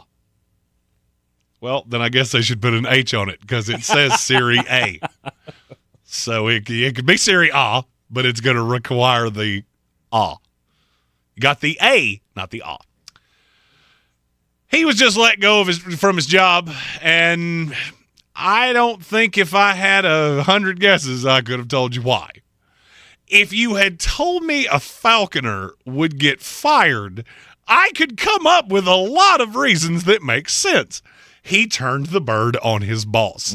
He taught the bird how to steal from cars. He taught the bird to take pictures for OnlyFans. There are a lot of things you can do with the bird that would make sense. Now, what he did was not so much with his bird as it was with another appendage. Apparently, Mr. Bernabe has a fictitious phallus. A fictitious one? Yeah, I don't know any other way to say it because fake goober has never come up on the show before, so I don't really know how to appropriately. It's not fake; it's augmented. It's prosthetic, and it apparently is something he's real proud of because he liked showing it off and did so on his private social media account, and the team found out about it. I have no less than 7 questions. If it's prosthetic, why are you proud of it? I mean, trust me, I've always said, fellas, that's not putting your best foot forward. It's certainly not when it's not real. And all I could think of was that Kermit the Frog account. My bad, Sean. But I mean, how real did it look? Right? I don't care. Like, depending on how this thing looked when it came out of surgery, I mean, I could see where you would be proud of something like that. Like, hey, look how real it looks. That's just not something that you take around the office showing it off like baby pictures. Yeah, right? and then you said that, which made me laugh aggressively because I thought of that person that always shows you baby pictures that you don't want to see. Yeah. It's usually the ugliest baby that you've ever seen. Like, hey, look at my baby. Oh, boy. Does it have a horn? This thing has a horn. Better hope he grows into that head. Yeah. And those ears. You ought not do that. You ought not show that thing off. No matter how miraculous it may be. Yeah, I don't care. You know what? You can show it in the catalog. Yeah. This is where we ordered it, right there, from medicalsupplies.com. Boop, boop, boop. Once she's been implanted, no. How will they ever live without their falconer? I mean, I feel like you can find another one of those. He's not like a vital. I will say, if you had told me that someone got fired because they were showing their fictitious phallus on their social media accounts, which, by the way, would be a tremendous band name. Like if you got just a 2-man band and you're both like dudes named Richard, fictitious phallus, you're welcome. I'll take 10% of all merchandise. And you had told me, hey, what does that guy do for a living? Falconer would have been in the top 5. Really? For sure. Really? Because it got bit off? No, I wouldn't even gone there. Worms. Although, now that you've said that does make a lot of sense. I hadn't gone there. No, I hear the term falconer, and I immediately go, that guy drinks a lot of Pabst Blue Ribbon beers. That guy goes to local dive bars, plays Creed, and asks how the music makes you feel. Yes. If you're a falconer in America. This guy was Spanish, so I don't think it changes. I think it's. I don't think it changes. Yeah, it's more classy over there. Don't show your feet to truck drivers. Period. Okay, I don't care. I don't care what country they're from. And you know what's funny? Most truck drivers will go, "He's not wrong." Where did truck drivers come in? Hey, look, we all have our thing. Okay, all right. Apparently, trust me, that was not derision. I get it. 2 out of 3. Okay, 2 out of 3. Yeah. I mean, your truck drivers are the back. Though, and just since I get accused of talking smack about people, A, it's a damn joke. B, truck drivers, I love you dearly, and if you've listened to the show for any period of time, you already know that. You know that. Because your job is incredibly taxing. And incredibly important to the American way of life. And you're away from women for extended periods of time. That's kind of where the joke came from. So if you got in your feelings, because I seem to be doing that to people lately, there was the explanation of it. Yeah, I think comedy's much better when you have to explain it. I do think the image of a falconer, in Europe is much different than the American falconer, because all of those things you said is exactly how I see the average Auburn fan. So, and that makes sense because their falconer probably I was about to say, they're all falconers, aren't they? Well, I mean, they have a team falconer. to deal with the war eagle. So, I mean, they don't call him an eagler. I just have always tried to figure out, so your team name is Tigers. Your mascot's a tiger. Yeah. Your rallying cry is War Eagle. Yes. You know eagles and tigers don't like each other, right? I mean, I'm no zoo scientist. Look. A zoologist, I believe is what they're called. Look, those two critters don't get along together. We live in Auburn, Alabama. It's hard to find tigers around here. The bird was hard enough to catch, but it was the only one that we didn't eat. In Auburn, Alabama, I promise you it wasn't hard to catch. There was some guy with 3 names, Billy Bob Ray Jenkins IV. He set a trap for that eagle, and that eagle is his best friend now. I call him Tiny, and he calls me Big Papa. That is our relationship. Yep. All right, you're in the Sportsocracy, and this is ESPN Asheville, 92.9 FM, 880 AM, 1400. We're seen everywhere on the YouTubes, and you can get into the YouTube conversation and Super Chat. Here comes the money. Here we go. Money talk. Here comes the money. Soaring Eagle with a Super Chat here. I'm going to need you to read that one. I got it. He said, this is going to sound crazy, but I'm nervous about Jaden Daniels going forward because I'm looking at the Commanders with and without JD and the Texans with and without C.J. Stroud, who's in a slump, and think this is eerily similar. I understand what you're saying, and that has crossed my mind because they're similar. They were not similar prospects, though. I mean, you got to understand, and this is just, I can only speak for me. I am seeing more now in C.J. Stroud what I saw in him when he was coming into the draft than what I did in the first year. Jaden Daniels hasn't surprised me in the least. And if you don't believe me, I'll happily put up the little ticket I have from DraftKings of Jaden Daniels winning Rookie of the Year. Mm-hmm. And I'll show you the date, too, because it didn't surprise me in the least. Yep. As a matter of fact, I had a little drop on every quarterback not named J.J. McCarthy or Caleb Williams. Mm-hmm. As I knew it was going to be a quarterback, I just didn't know which one. And I had a funny feeling exactly what happened in Chicago was exactly what was going to happen. Yep.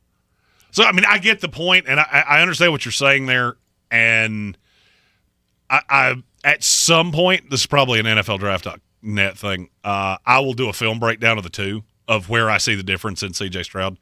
I did a free lesson for Tank earlier that I didn't realize that would be something that people would want, but Tank was looking at me like I was giving him the secret to life, and I went, do you want me to shut up here? Because I've been talking for a while.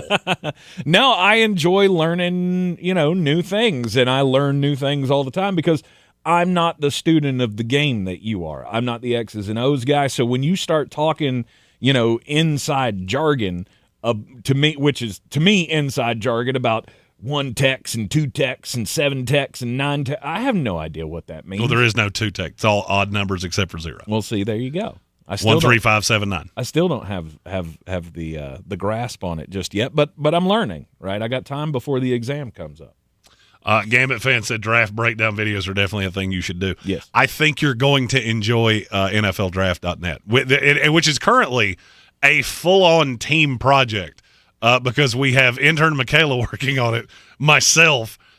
Tank is not involved yet, but he's fixing to be, whether he knows it or not. And Jonathan Welch, all working on all of these things, all steering in the same direction. And if anybody else would like to help, I do not say no to assistance. Mm-hmm. So Jeremy at thesportsocracy.com.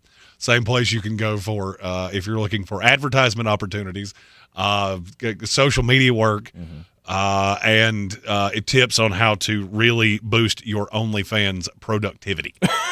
All things that you can find from Jeremy at thesportsocracy.com. Nice. Regarding the story that you were just telling about the Falconer, Kelvin Joyner, we just can't enjoy good craftsmanship anymore, I guess. It's kind of what I was thinking. Like, it's a medical marvel. You just can't show it to everybody. It's the only point. You are in the Sportsocracy, and this is ESPN Asheville, 92.9 FM, 880 AM and 1400. William Workman deserves secret points for his squared of Falconer fictitious phallus for a three-piece band. Mm-hmm. Yep. That would be cubed. Did I say squared? Would be I meant cubed. Yes, cubed. It's actually funnier cubed. Yeah, cubed is good. Mm-hmm. F cubed. F cubed. It sounds like a. See, that sounds like it should be some kind of an I don't know, offensive name, in and of itself. Just F cubed. I haven't seen any breaking news today on the coaching front. The only news as far as coaches I've seen today is the report that Bill Belichick has added 2 more longtime NFL coaches to his potential coaching staff, as we were reminded by Jones Angel, the voice of the Tar Heel Network. Nothing is official other than Bill Belichick being the head coach of the North Carolina Tar Heels. Not even the Steve Belichick stuff They did get officially official yet. They did get Coach Prefer yesterday. Yes, the special teams coach, who is the only coach in current Cleveland Browns history to ever win a playoff game. Oh, interesting. He was the one that filled in for Kevin Stefanski when he had the Rona. That's right. That's right. In the win over the Pittsburgh Steelers. Yeah, Mike Prefer, special teams coach, and also veteran SEC offensive line coach Will Friend, apparently also going to join Belichick's staff. They're, quote, expected to finalize deals to wind up on Bill Belichick's staff at the University of North Carolina at Chapel Hill. However, again, nothing has been made official. Tar Heel fans also, if you're interested in this, Jacoby Criswell has gone into the transfer portal, which, I mean, that kid, he's never getting a shot. He's never getting a shot at Carolina. Criswell, that's actually, he's the new, what is it, Piscataway Paul or whatever, the gopher that sees his shadow in February. Punxsutawney Phil? Yeah, that one. I don't know what I just said, but it wasn't that. Jacoby Criswell entering the transfer portal, that is a sign that there's only 6 more weeks of winter. Right. Because he's done it every single year for the last 4 years. I feel like Jacoby Criswell was recruited the same year that Mitch Trubisky was. I feel like it's been that long since Jacoby Criswell has been around and been in the discussion of, is he going to take over this job? But he was. I mean, he was 3rd on the depth chart. Next year, Max Johnson's going to be back from injury. I mean, that's assumed. So much is up in the air about the Tar Heel football program right now because of Bill and what he's going to bring in the transfer portal. Max Johnson and Connor Harrell still around. There was no way that Jacoby Criswell was getting any playing time anytime soon. So he's taking the opportunity to hit the transfer portal, maybe go find himself a place, I don't know, in the Atlantic Conference or something. Go play AAC football. And secret points for me. Michael Meadows asked a question. I can't tell you how I answered it, but it was it was good. Okay. Very good. Good job. That's why you should be in the YouTube chat. I can really be myself there.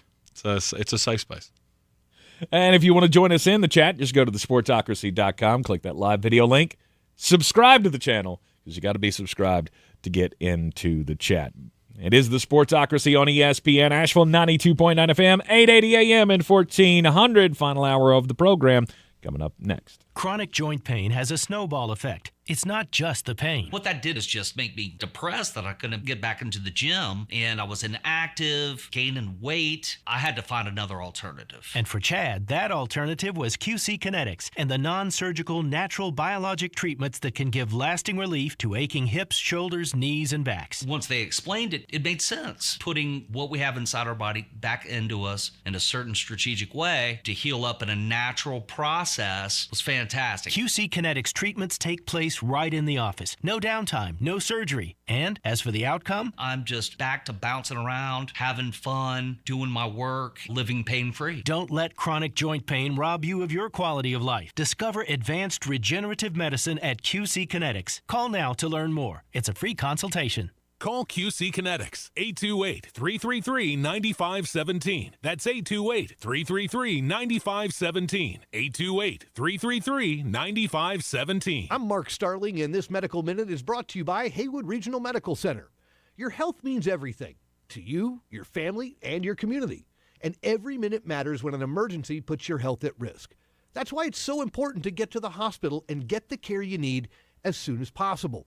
The emergency department at Haywood Regional Medical Center provides quality care and even higher levels of emergency heart care found in their accredited chest pain center for just that added peace of mind. 24 hours a day, 7 days a week. Remember, when an emergency strikes, don't make your health wait. Get to the hospital as soon as you can and get the care that you need now at Haywood Regional Medical Center.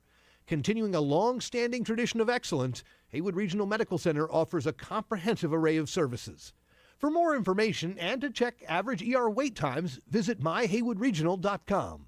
That's myhaywoodregional.com. This has been the Medical Minute, brought to you by Haywood Regional Medical Center. If you're looking to buy, sell, or invest in real estate in the mountains, you need to call the agents at Clarissa Sells WNC, brokered by eXp Realty. Check us out online at clarissasellswnc.com. Download our free app on Google Play or the App Store. Type in Asheville Home Search. You'll be able to connect with our team and see all the available homes for sale in our area. For more information, contact us today at 828-774-6343 or clarissasellswnc@gmail.com. When you get tired of freezing your can at the tailgate, maybe it's time to ring in a new season. Tailgating season. Wherever you are, whatever the forecast, with good old ale, it's the perfect way to kick off game day. From Red Cup Revelry to just kicking it solo, you can't go wrong with Dale's Pale Ale, Dale's Light Lager, and Dale's Easy IPA. Honest ingredients, no BS. Drink responsibly, and we'll see you at the Tailgate. In the aftermath of Hurricane Helene, we found out a lot of things about our community. We saw neighbors helping neighbors, and we learned in desperate times one of the best things to have around is a redneck with a chainsaw. Not just a chainsaw, boy, just country boys in general. When you live in these mountains, you figure it out. Like, you make stuff happen. After answering the calls for help that they heard on the radio, the Chainsaw Brothers are still here, making it happen the right way. Fair, insured, and local. Need tree help? Call the Chainsaw Brothers. 316-1013. 316-1013. This is your Exergen Temporal Scanner weather forecast on ESPN Asheville. Sunny skies out here this afternoon. Breezy to even windy with highs in the upper 40s. Partly cloudy, windy, cold tonight, middle to upper 20s. Less wind on Friday, mix of clouds and sun around 50. Chance of showers Friday night, better rain chances Saturday, mainly through the morning, right around or just over 50. And a chance for rain again late Saturday night into early Sunday, possibly mixing with snow as it tapers off Sunday morning, colder, upper 30s. I'm meteorologist Ken Boone at the Weather Channel. This report is sponsored by A. American Electric. For over 40 years, A. American Electric has been family-owned and operated right here in WNC. With 3 generations and over 100 dedicated teammates, they are powered to serve our community. Homes and businesses can trust A. American Electric. Visit a-americanelectric.com. If you or a loved one have been a victim of crime, the North Carolina Department of Public Safety Office of Victim Compensation Services provides programs to help you find peace of mind. We are here to help you apply for benefits that you may qualify for to recover from hardships such as lost wages and medical expenses. To learn more, visit ncdps.gov/4victims. That's ncdps.gov/4VICTIMS. A new year. And I'm back in the White House. A secure border. Drone threats. Shut down the government. Is always a news year. Western North Carolina strong. New journey. A new chapter. Something new. Each few days. In the new year. On News Radio 570 WWNC. Dan Scott here, inviting you to check out my new show every Sunday, 8 to 9 a.m. here on ESPN Asheville, where we bring sports and faith together. The Dan Scott Show, 8 a.m. Sundays on ESPN Asheville. Some people just know they could save hundreds on car insurance by checking Allstate first. Like, you know to check you have a full tank of gas first before road tripping through the desert. Empty? Seriously? Maybe I can walk. Yeah, checking first is smart. So check Allstate first for a quote that could save you hundreds. Maybe I can't. You're in good hands with Allstate. Savings vary. Terms apply. Allstate Fire and Casualty Insurance Company and affiliates, Northbrook, Illinois. From the Ingalls Studios, this is ESPN Asheville, WPEK, W225CJ Fairview, WMXF Waynesville, and iHeart radio station. Now, your chance to win $1,000. Just enter this nationwide keyword on our website. Pay. That's pay. Enter it now. You got to get in to win. Go to ESPNAVL.com and good luck. Live from the Ingle studio, I can't wait to play with myself every day. the Sportsocracy. Damn the devil to hell! Let the big dog see! Let him on the field! Come get you some of this. Fire them cannons! By golly, put more powder in those things. He couldn't take any more disappointment. Oh, my God. The Jets killed him.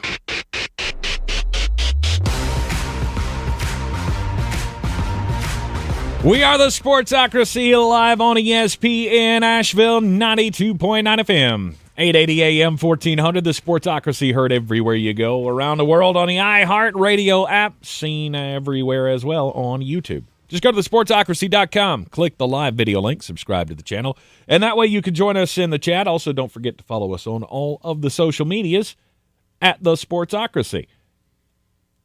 Our all-pro teams are almost complete.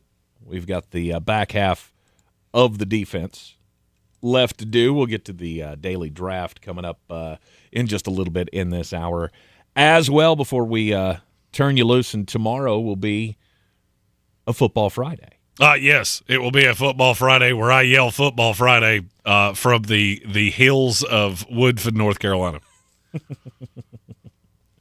He's locking himself away in Mullet Manor, slaving away hard on NFL Draft.net, which we will reveal to you or unveil to you coming up on Monday. We will be doing a special YouTube show Monday afternoon. No radio show Monday afternoon due to the holiday and the observance of the inauguration of the next old president of the United States of America.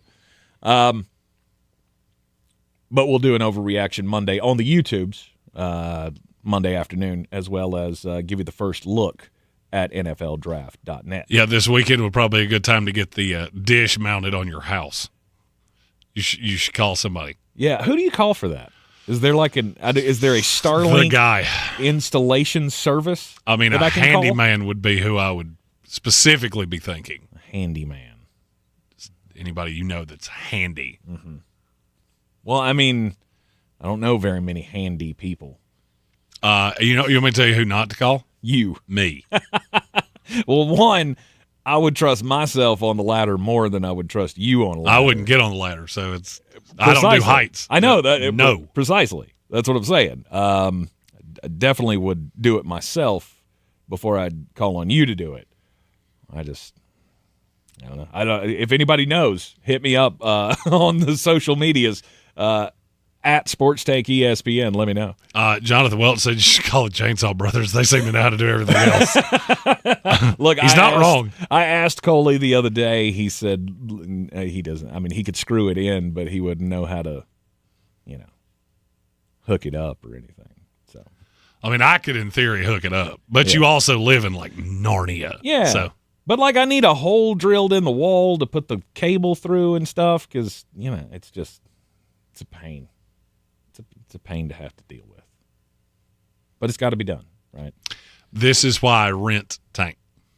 Because you know who I call? The front office. Did they mount your Starlink for you? I need this thing done in my house. You come do that for me. And they do. They would mount your Starlink for you? Probably. Probably. Look, the maintenance guys where I live are phenomenal. That's cool. They also listen to the show. Oh, they're the real MVPs. It's good to have friends. It's good to have friends.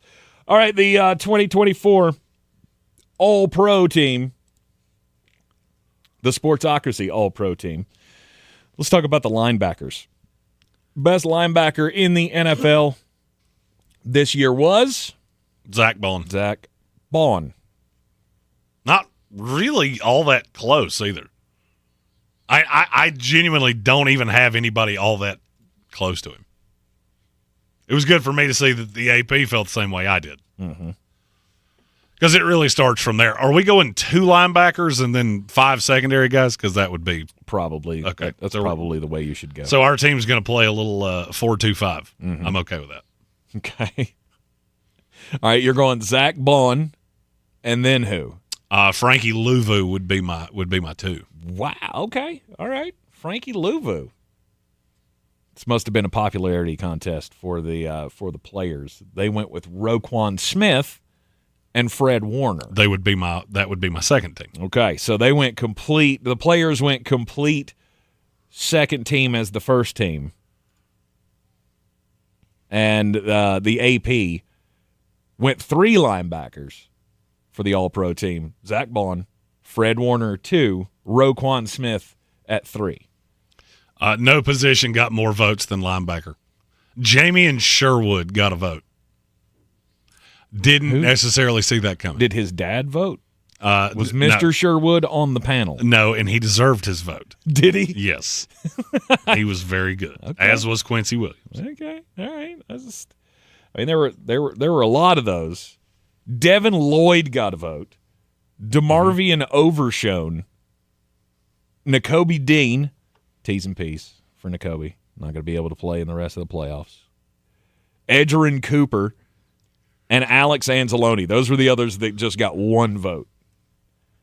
And then there were about 20 more that got a handful. Yes. I was happy to see Deion Henley was up there as high as he was because he is a dog.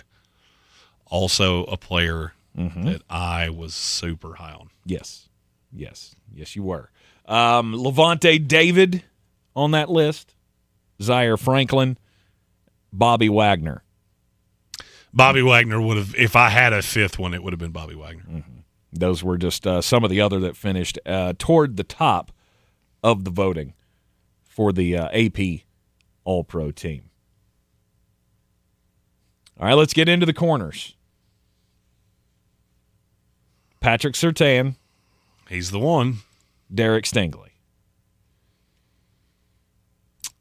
I can't say he's the 2, but he would be up there. I believe that should be your first team. We have 3. Oh, that's right. We have 3. All right, so I'm certainly not playing 3 safeties. All right, so that should be 2 of the 3 corners that you use. Then are you going Christian Watson? Or not Christian Watson, Christian Gonzalez? I was about to say Christian Watson will not be appearing on my list. Christian Gonzalez. Trent McDuffie would be my 2. Okay. Solid choice as well. I had Derek Stingley as the 1 on the second team. And I had Marlon Humphrey as the 3rd first-teamer. I think I'm going to flip that. I think I'm going to go Derek Stingley on the first team, then Marlon Humphrey on the second team. Okay. Marlon Humphrey. I only say it like that because he didn't get a single vote. Which is stupid. For AP All-Pro. The biggest I don't understand what the slight is on Baltimore defensively. And maybe it's just that they were so bad early in the season that it's just hard for people to get their head wrapped around that. The big change was they put Marlon Humphrey in the slot and they dropped Kyle Hamilton back. From there on, defense was not a problem. And I mean, that's the only 2 things you changed. You went from one of the bottom 10 defenses in the league to one of the 5 best. Yeah, those 2 guys deserve credit for that. I see what they did. Okay, so they split it up into slot. There was a slot corner category. Yeah, Marlon I Humphrey, don't do that. Marlon Humphrey, he was the number 1 votainer in the votainer. Yeah. Okay. Yeah, that's a thing you did. In the slot corner category, he was number 1 there. Okay, so they weren't that crazy. All right, gotcha.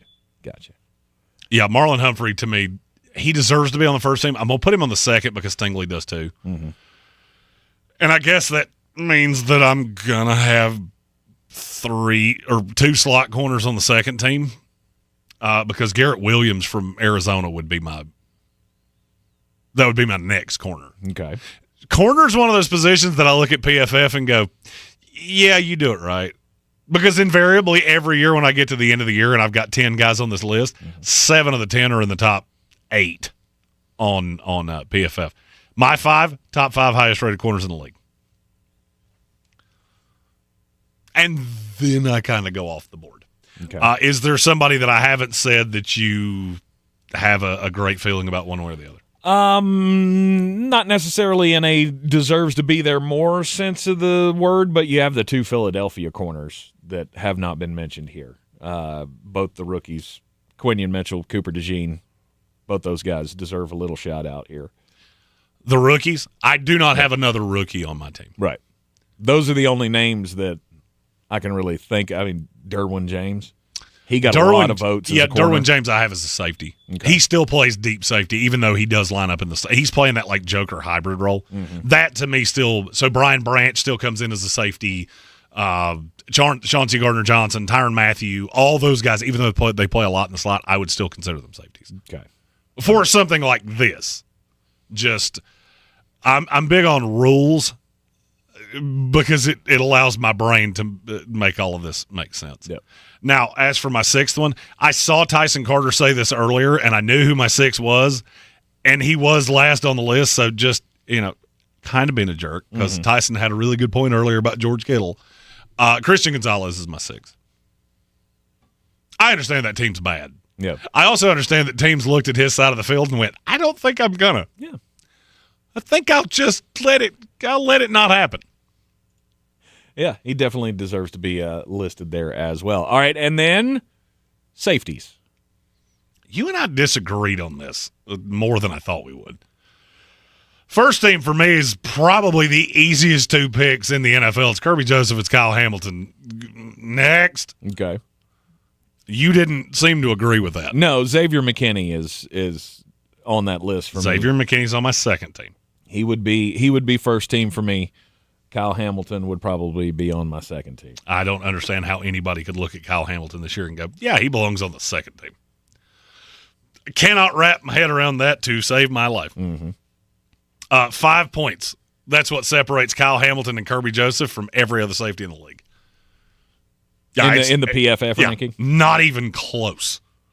And Kyle Hamilton's the only one that's an 87.5 or higher in every single category. Nice. So he's been pretty good. I be really honest with you, I would have considered voting for him for Defensive Player of the Year. Mm-hmm. That's how good he's been. Xavier McKinney is the first one on my second team. Then it got kind of difficult because there were a lot of guys I considered for that second one. I mean, all the way down to Ardarius Washington from Baltimore. Yeah. I considered that. As an All-Pro? Because when they replaced they did replace Marcus Williams with him, and that was separate of all the other changes, and that improved the defense even further. Yeah. Another guy that I was particularly fond of, even though he is only 2 inches taller than Tank Spencer at about 5'7". Brian Branch, the only one that we haven't mentioned that I feel like would be pretty high on that list. Derwin James would be my other safety, but Brian Branch would have easily been the 5. Yep. All right, there you have it. Are we going to go kickers and all the other things? I mean, I guess if we are, it's going to take exactly 2 U.S. seconds for kickers because Chris Boswell's the first team, Brandon Aubrey's the second team. Mm-hmm. Didn't literally consider another player. Dicker the kicker. Nope. Yep. Can't say he was better than either of the other two. He's the best kicker in the league. You only say that because you wanted to say his name. He's got the best name in the league as far as kickers are concerned. Now, what about punter? Oh. They're people too, Tank. I mean, I guess. Townsend, he's the only one that I can really think of off the top of my head. I hadn't ranked punters. Tommy Townsend would be up there. I had Jack Fox on the first team, A.J. Cole on the second team. Okay. The only Las Vegas Raider worth talking about in an All-Pro discussion. Other than Brock Bowers, who we already selected to the All-Pro team. Oh, I forgot about Brock. Yeah. See, sometimes your derision blinds you, and you say things that don't make any sense. Yeah, well, you should not suck as much as you do. My kick returners were Kevontae Turpin and Darius Davis. Okay. And then if we had a separate one for punt returners, it would have been Marvin Mims and Khalif Raymond. Okay. And no, I'm not picking special teamers. I didn't want to pick kickers. Are you sure you don't want to give me a gunner on the special teams? Who was the kid that just proposed to his girlfriend from Jeremy Reeves? The one that some girl went, he was just in my DMs. Of course you did that. Mm-hmm. Doesn't mean it's true, but of course you did that. You got a thought on the all-pro teams? Anybody that we missed? You can throw those out in the YouTube chat. Red Sea, obviously, he wants Buda Baker to be in the safety discussion. Couldn't put him over the other ones. GG Gambling wants Akella Witherspoon. Jake Elliott for Gambit fan. Who was the last one you just said? Jake Elliott? Yes. Yeah, I can't have him ahead of kicker. I literally thought about for a second and a half. Chris Boswell did not miss a field goal that I saw all year long, and Brandon Aubrey was out here hitting them from 60 plus. Mm-hmm. That's not a dig at anybody else. It's just they were doing things your kicker's not. Did you notice the AP voting on long snapper? No, I didn't. There are 32 teams in the NFL. Mm-hmm. 22 long snappers got a vote. Well, of course they did. We're voting for our guy. Mm-hmm. It's because it's not really a position. It's the only opportunity that we can have to get somebody on this team. Long snapper's kind of like traffic, traffic guard or the traffic cop. The only time we will ever talk about you is if you are unbelievably bad at your job. Yeah. Because other than that, it's just white gloves that way, white gloves that way. Just don't let this way and that way come together at the same time. That's how you get on the news. Yeah. It's a hotly contested race between 22 finalists for the long snapper's position. I've always wondered, like if you're in the AP vote and you have to vote for that, what is your metric for voting J.J. Jansen as your long snapper? So my question is, like, how does this come? How do you fill this out? Is it just a blank sheet of paper or a blank, a blank form that you fill out online and you just write in the names? Or is it like we used to do with the All-Star voting for Major League Baseball, where you go up and it brings you a page and you've got all the guys at every position and you just click the little bubbles? Because I actually did one of those, vote for your favorite superstar thing today. I think you did the same one I did. I did, and we're going down, and we're voting for all the ones that we know, but when you get to the ones that you don't know, you go, duh, that guy's name's Truck. Hell yeah. Yeah. I'm voting for Tank. There's a guy named Tank. I'm voting for him. Yeah. Or my favorite, which is, what is the city that's closest to here? Nashville. There we go. Yeah. Did that a lot too. Yes. Anyhow, yeah, that would be the only way that I would vote on such thing. Like, who's the Bucks long snapper? I'll find him on the list and just vote for him. I don't even care who it is. I don't even know if he got a J.J. Jansen. We'll vote for J.J. Jansen because, Carolina Panthers. Right, You've done games with him. Yeah, I have. We did a couple of high school games with him last year at the Panthers Stadium. So, maybe that's the way I would vote. Nobody cares. Nobody cares about long snapper, except for the long snapper who's getting the check. I've always laughed at a guy wins Special Teamer of the Year and winds up on the Pro Bowl roster. Like, do you honestly think that your team really rallied behind the gunner? I do this for a living, and I had to think about Irv Charles' name. Mm-hmm. And he's a good one. I also sat here for 10 minutes going, what was the guy we had a few years ago? And it finally came to me because I started thinking about cheeseburgers because it was Justin Hardy. Also a special teamer for the Jets. He was real good, too. Okay. He still plays somewhere. That was the wide receiver corner. Okay, who's the Hardy that went to East Carolina? He was a wide receiver for the Falcons for a while. It was Hardy something. It is Hardy. I thought it was Justin Hardy. It's not. It wasn't Matt Hardy. It's not Jeff Hardy either. Not Jeff Hardy. It was James Hardy. James Hardy. Okay. All right. God, and I liked him too. That was back when I was. He was a little speedy guy. Oh, no, he wasn't little anything. He was 6'5", 225, and I loved him. Really? Yeah. I thought he was a little guy. No, he was a giant, and I loved him. That was back in my lesser reformed draft nerd days. I was but a draft tot, Now the all-pro list tells you that I have rounded into my veteran form. All hail the Mullet King. Mm-hmm. Thank you. All right, you are in the Sportsocracy. This is ESPN Asheville, 92.9 FM, 880 AM, and 1400. We'll be back after this. Oh, could this vintage store be any cuter? Right? And the best part? They accept Discover. Accept Discover? In a little place like this? I don't think so, Jennifer. Oh, yeah, huh? Discover's accepted where I like to shop. Come on, baby, get with the times. Right, so we shouldn't get the parachute pants? These are making a comeback. I think.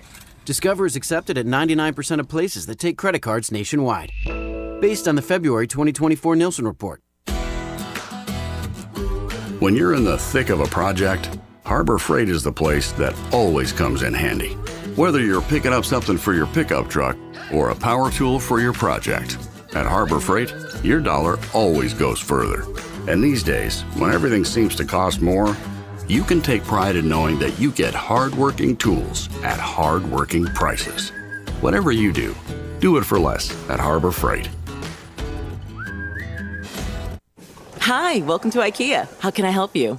My schedule is crazy. I just want some me time. We could all use a sanctuary from stress. Why not turn your bedroom into the place to decompress with our selection of comfortable beds, pillows, decor, mood lighting, and so much more? Every time you step in there, it's nothing but me time. I mean, you time. Sounds like a dream. Here to make your me time dreams come true. Visit us in-store or at ikea-usa.com/sleep to create a comfy, blissful bedroom today. Welcome to the Ingalls Table, a delicious destination with recipes galore. Need to whip up a dessert, entree, side dish? No problem. The experts from the Ingalls Table take you through it step by step with expert tips and advice along the way. Find the Ingalls Table at ingalls-markets.com or swing by the store and pick up your free copy of the Ingalls Table magazine. And let's get cooking. Ingalls, low prices, love the savings.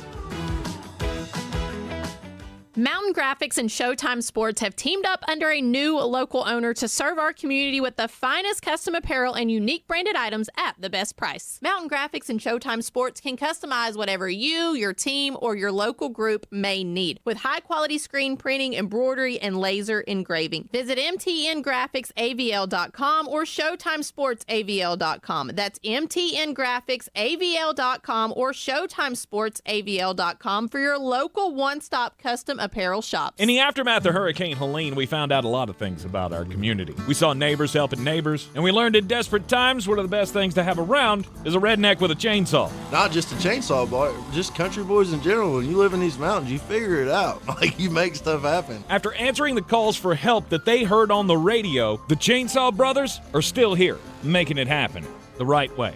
Fair, insured, and local. Need tree help? Call the Chainsaw Brothers. 316-1013. 316-1013. This is J.W. Whitley, General Manager at Parks Ford of Hendersonville. I would like to introduce you to some of our very own Parks community heroes, like Eric, who hosted the football team to support their neighbors and begin the cleanup efforts, like Jeff and Chris, who led a fleet of Ford commercial vehicles throughout the night, delivering supplies with emergency services to all corners of the county and first responders.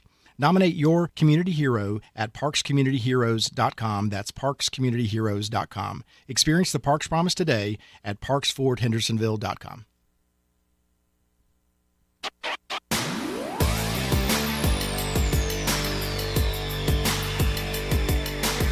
The Sportsocracy. You are a regular nuclear meltdown. You better cool off.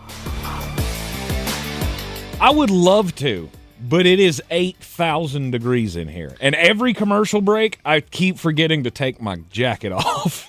I would love to ask Mr. Bossman, whoever he be, who exactly deals with the heat?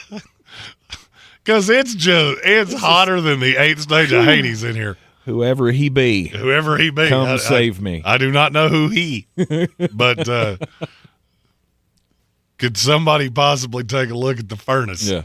Because she seems to be working too good. I would hate to see the power bill for this building. I would. For it to be this hot with this many electronics, I can only imagine. With it being 17 degrees outside in the mornings, right? It's even warm in here at 17 degrees outside. It is 78.7 degrees in here right now with the door open. First world problems, right, guys? Oh, for sure. I mean, it's a lot better than being stuck outside. No doubt. So, yeah, I mean, I'm hoping there comes a day in my employment here where it's not either just absolutely freezing, which I enjoy, but I really get tired of listening to everybody else complain about it. Oh, yeah. Or melt my keyboard to the desk, which is where we're at right now. All right. Back in the Sportsocracy on ESPN Asheville. Jeremy, did you say we have breaking news? It's not. Who's gonna break the news? Who's gonna break the news? Who's gonna break the news?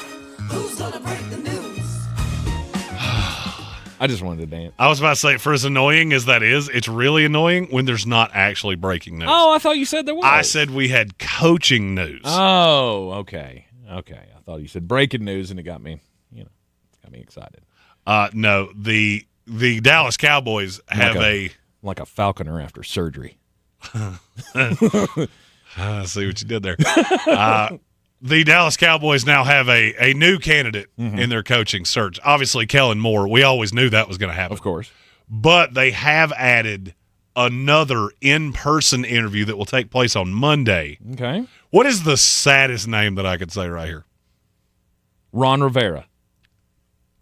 Sadder. Former Gus Bradley. Coach. Not as sad. Jim Tom Sula. Definitely not as sad as Jim Tom Sula. If it was Jim Tom Sula, that would have been breaking news. If for nothing else, because he left Lizard Lick Towing long enough to go interview for an NFL head coaching job. Hook it up! Oh, God. Go out in the woods and get that moped! Lizard Lick.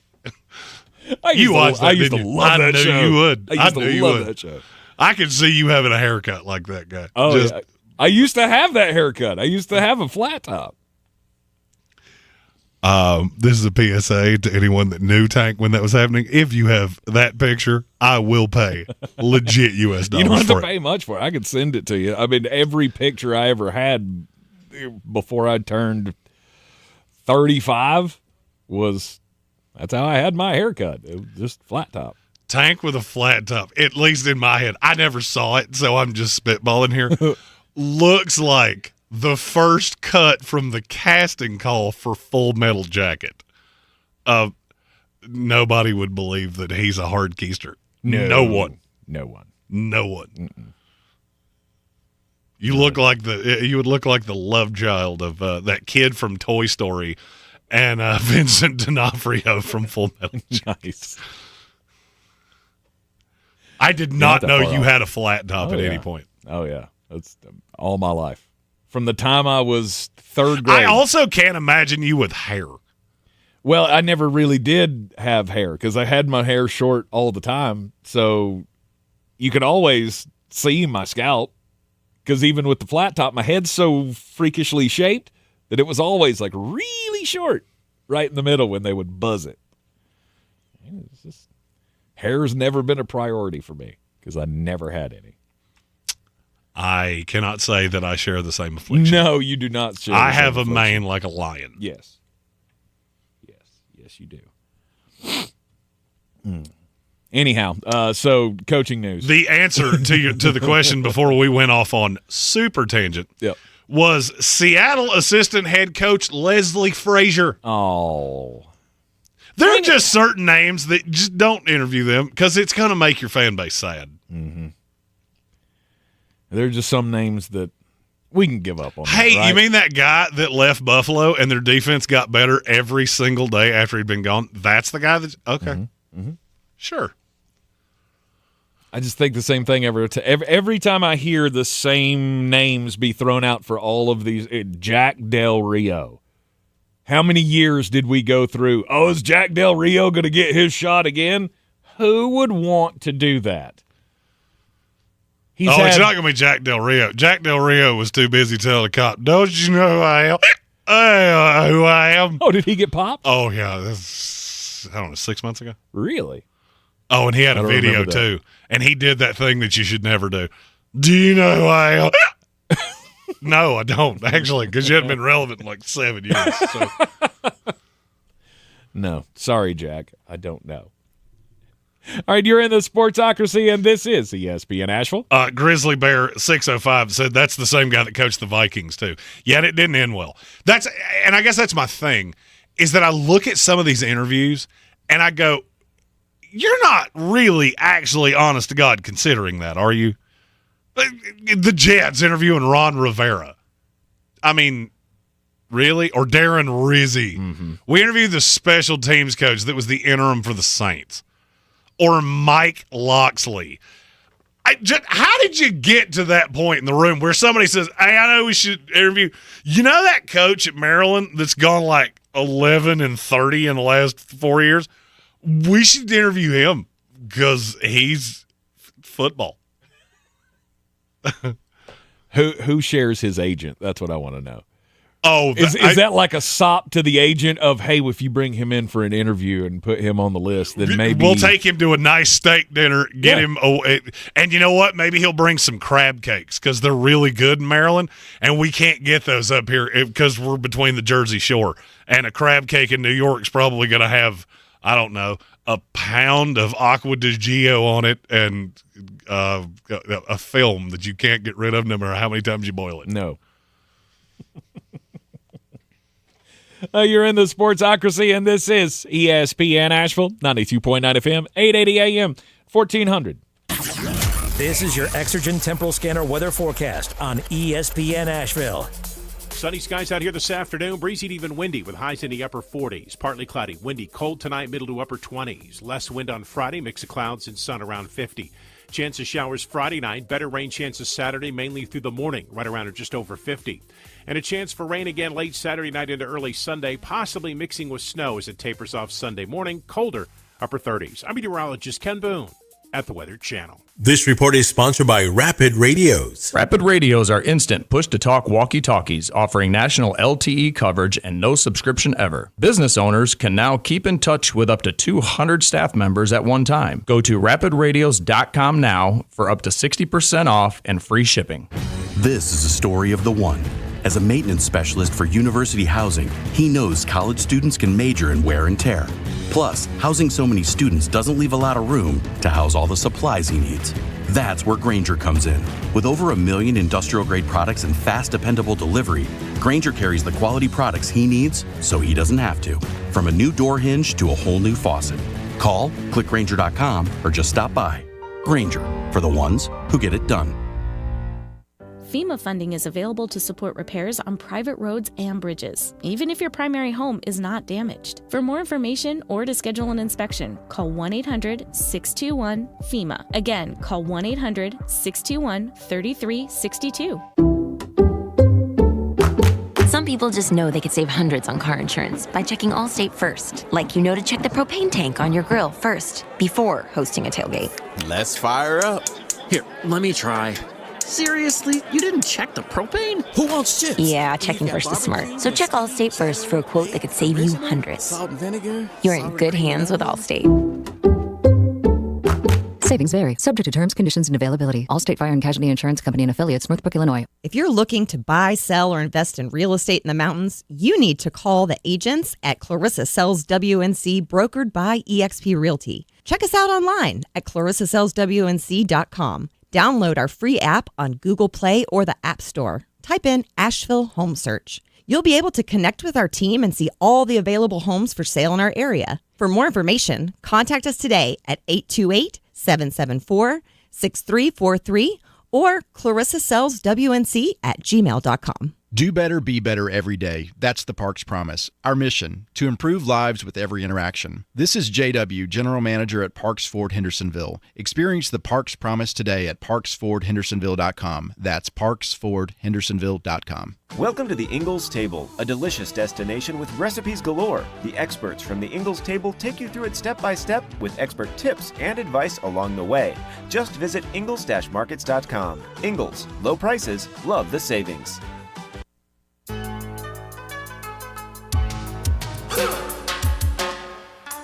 It is the Sportsocracy. This is ESPN Asheville, and you know what time it is. It's time for the most important message of the day. Don't do crimes! Uh-huh. It's going to be my last Don't Do Crimes in the studio for a minute. Oh. It's sad. Oh, well, shoot. Hey, let's stay a little local for this one. Let's go to Durham, North Carolina, where this guy goes on a 48-hour, or not 48 hours. I did the same thing with the recap on this story. Said 48 hours, and then I opened up the story, and it said 4 days, and I went, that math doesn't math. That's much longer.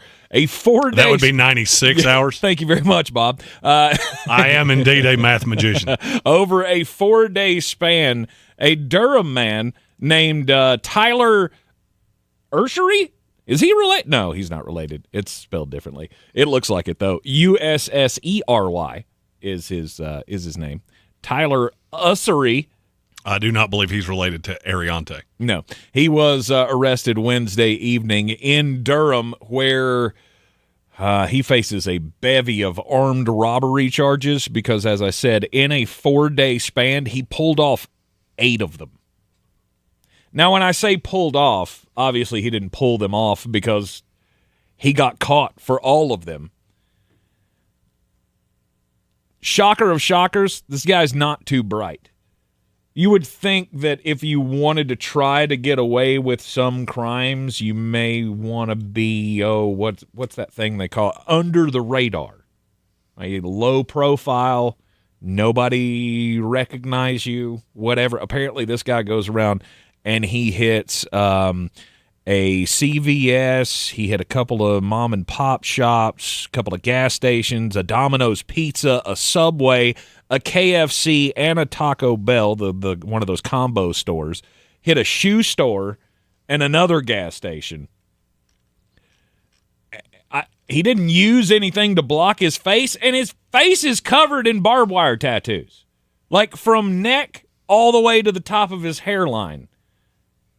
Guy's completely covered in facial tattoos. By the way, if you have an armband barbed wire tattoo, it is time to get your prostate checked. Just throwing that out there. That's just a PSA. You're definitely over 40. If you have the Creed or the Godsmack son tattooed on you, also, same thing. Yeah. I knew a guy who had both. I know 2 guys that have both. Had the barbed wire on one side, the Godsmack son on the other side. Yep. Yep. I marked safe from doing either of those things. I have a son. It's not the Godsmack son. Yes. My story is quite terrifying, and it's not the first time that I've told a story very much like this in the last calendar year. Okay. If you recall, I told a story about Japan Airlines roughly a year ago. There was a pilot that had a Tokyo to Dallas flight early in the morning. And I learned about a guideline that airlines have that I did not know, which is pilots are not allowed to consume alcohol 12 hours before they fly. Yes. That seems safe. I get it. And I was dumbfounded at, so you had, because he didn't, that particular guy had not violated that order. He had not had boozes in 12 hours, but he was apparently still car ramrodded, which led me to ask the question, how many boozes did you have? Right. This story is from Savannah, Georgia, and it's about a pilot named David Alsop, which is kind of an ironic name when I get to the point of the story. He had a 7:35 flight from Savannah, Georgia to, I'm not sure it ever tells me where it was going. I was bound for Chicago. Southwest Flight 3772 was supposed to take off at 7:35. It didn't, because shortly before takeoff, which is a very large part of the story for me, he was arrested for driving while intoxicated. What part of that story is odd to you? What was he driving, Tank? He was driving the damn plane. He got all the way to the tarmac and literally was taxiing the plane before they went, I don't know. I think old Mr. Alsop, old Dave, Seems like he might have been hitting the sauce this morning. And how did we tell that? I'm curious. Was it the co-pilot that ratted him out? Was it one of the stewardesses that maybe smelled it on his breath? Or was this dude like sitting in the pilot's seat, like slurring, talking back to master control? This is your captain speaking. I just want to tell you, you're all beautiful, and I love you so much. You're awesome. We're going to be flying pretty high today. You're doing a great job, Coach. Much like I was last night. Shout out to the girls at Magic City. I don't know why he just turned into a young Lou Holtz for me, but he did. I don't either. Yeah, because he doesn't look like Lou Holtz. He looks like a disgraced former law enforcement officer. Now, it's in a mugshot. Nobody looks particularly good in a mugshot. Well, there's one. Soon to be president. There's one. Yeah, he went, I'm going to do that in my presidential picture. Is that true? That was the official presidential picture that you showed me earlier. Yeah. Apparently, DJT has recreated the mugshot for his official photo. Yeah, which is not a good look because one of his eyes is way less open than the other. No, and you could tell they did the thematic lighting on it. It's got the upward casting light with the shadow coming over the top. It looks real menacing, like I am the harbinger of death, and you will fear me. And it's kind of the funniest thing I've seen in a long time. Ben Whitley said the reason that they figured out that the pilot was intoxicated is he sideswiped 3 mailboxes with the plane. There are no mailboxes on the tarmac. Nope. Had to go out of your way for that one. He asked the stewardess if she could, quote, stop at the liquor store on her way in. Yes. All right. Do the playoffs need to be fixed? Which one? Because college, I think I've stated very clearly that they do. Yeah, and we've discussed that. The NFL playoffs have been about as entertaining as the college playoffs were. 16 games between the two playoffs so far. We got 2 good games out of it. We got the Texas-Arizona State game. And Commanders Bucks. Yeah. That's it. Ohio State Texas was pretty good. Notre Dame Penn State was pretty good. Yeah. Well, it got out of hand with a minute 45 to go. Out of hand late in the game. There were 2 minutes left in the game. Yeah, I think I'm okay with the Jack Sawyer. That was all that was left? That was with 2 minutes to go in the game. Okay. Yeah, that one's fine. You said that earlier, and I went, you're forgetting something, but I was busy at the time, and I couldn't put my finger on what you were forgetting. Okay, so maybe 3 games we got there. Penn State, Notre Dame. You've had a handful that were good. In the NFL playoffs, you've had one. Mm-hmm. And I believe it's a very basic fix. Bill Barnwell on ESPN.com did a cover story today entitled, Are the NFL Playoffs Broken? Mm-hmm. Pros and cons of 6 options. And he gave a slew of stats. Number 1, the 7 seed, take luck. 7 seeds in the 5 years we've done a 14-team playoff, they're a combined 1-9. Yep. And usually get shellacked, i.e. the Denver Broncos this year. Green Bay Packers this year. Mm-hmm. I'm not necessarily worried about that. I expect the last team to get smoked by the 2 seed, yeah. I don't really have a problem with that. I have absolutely no problem with your 7th team should get smoked by the 2. Yes. I don't expect that game to be good. I want the 4-5 game to be good, and I want the regular season to matter. And I would like the 3-6 game to be slightly better than the 2-7. That's all I really need. The 1 seed gets a bye. Oh, that's a gross advantage because 1 seeds have made the Super Bowl 50% of the time. They should. 1 seeds played 17 games to become 1 seeds. They should play in the Super Bowl an inordinate percent of the time compared to everybody else. Yes. I'm fine with all that. That's not my problem. I have one very basic problem, and I've had it the entire time. Mm-hmm. It's all about divisions. Mm-hmm. It's all about seeding, and it's all about the way we do this. Why is it so hard to just seed them by record? I need somebody somewhere to tell me where that's untoward. It's not untoward. It's just that's the deal that they worked out with the owners, right? Like that's the benefit of winning your division. You win that banner. You get to hang a banner. You get the extra playoff game. You get the extra revenue from the playoff game. Because which is a bigger accomplishment, going 9-8 and winning the NFC South, or going 12-5? No doubt. Going 12-5 in the NFL is harder to do than winning your mediocre, god-awful division. Agreed.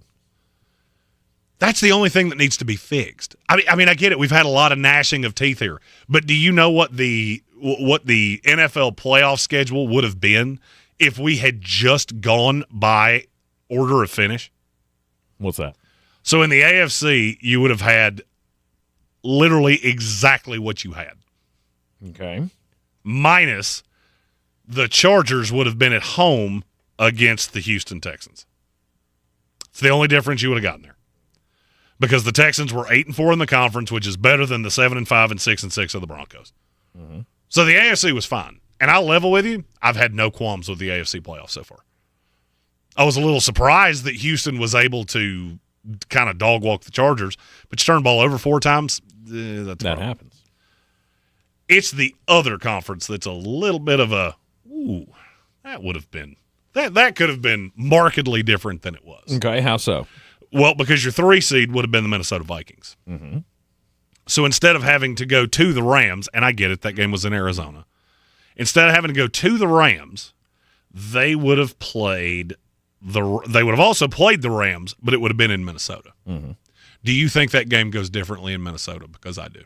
No, I do not. I think it would have gone differently in Minnesota. You have a lot of, and I'm not saying the Vikings would have won. I'm saying I don't think it would have been the dog walk that it was. And I need to emphasize, I'm not saying that I think the wrong team won or anything like that. I think it's somewhat ridiculous that a team that went 14-3 had to play on the road, then has to deal with the fact that we're moving this game 3 days before it kicks off. And I get it. You can't plan on things like that, right. And it wasn't easy for any of them. One of them had travel over 1,500 miles. One of them went 200. There's a big difference in that. And it bothered me as I was watching the game, not because I have a dog in the fight. I didn't care if the Vikings won or the Rams won. Neither one mattered. I love Sam Darnold. I love Sean McVay. I love Jared Verse. I love T.J. Hawkinson. I mean, I could do this for a while. Mm-hmm. A 6 one way, half dozen the other. But it did bother me to keep seeing 14-3 with a team that's on the road. At 14-3, you earned a home playoff game. You should. It bothered me to see a 12-5 Washington team on the road against Tampa Bay, and all NBC could keep talking about was how loud the stadium was and how big of an advantage this is. Mm-hmm. And there is nothing about the totality of the 2024 NFL season that says Tampa Bay earned that advantage in any way. Nothing. Well, we won our division. Mm-hmm. Well, your division sucks on ice. Mm-hmm. Okay, the second place team in that division literally couldn't stop a nosebleed with a roll of paper towels. That's not actually a thing. Do you know why we had divisions in the first place? Why is that? Ease of travel. Because all those teams were geographically isolated. And so instead of having to travel across the country doing West Coast swings because we had LA teams and things like that, you played teams that were in a geographic area 40 years ago. I don't really think that's a problem now. Do you? Well, I mean, it wasn't 40 years ago. I mean, we just redid the... No. All they've done is redo the divisions. Right. Why do we have them? That's why we have that was the them. original thought. Yeah, and all we've done is change them. There's really no reason to do that. But then we got to the point where we started adding teams to conferences that didn't make any damn sense. The Falcons, it was the Falcons and the Panthers used to be in the West, right? When the Panthers first came in, they were in the West. Yeah, you had to reset it because you had 5 teams per division, right. And you were just putting them where they fit. So right. you split them into 4 divisions.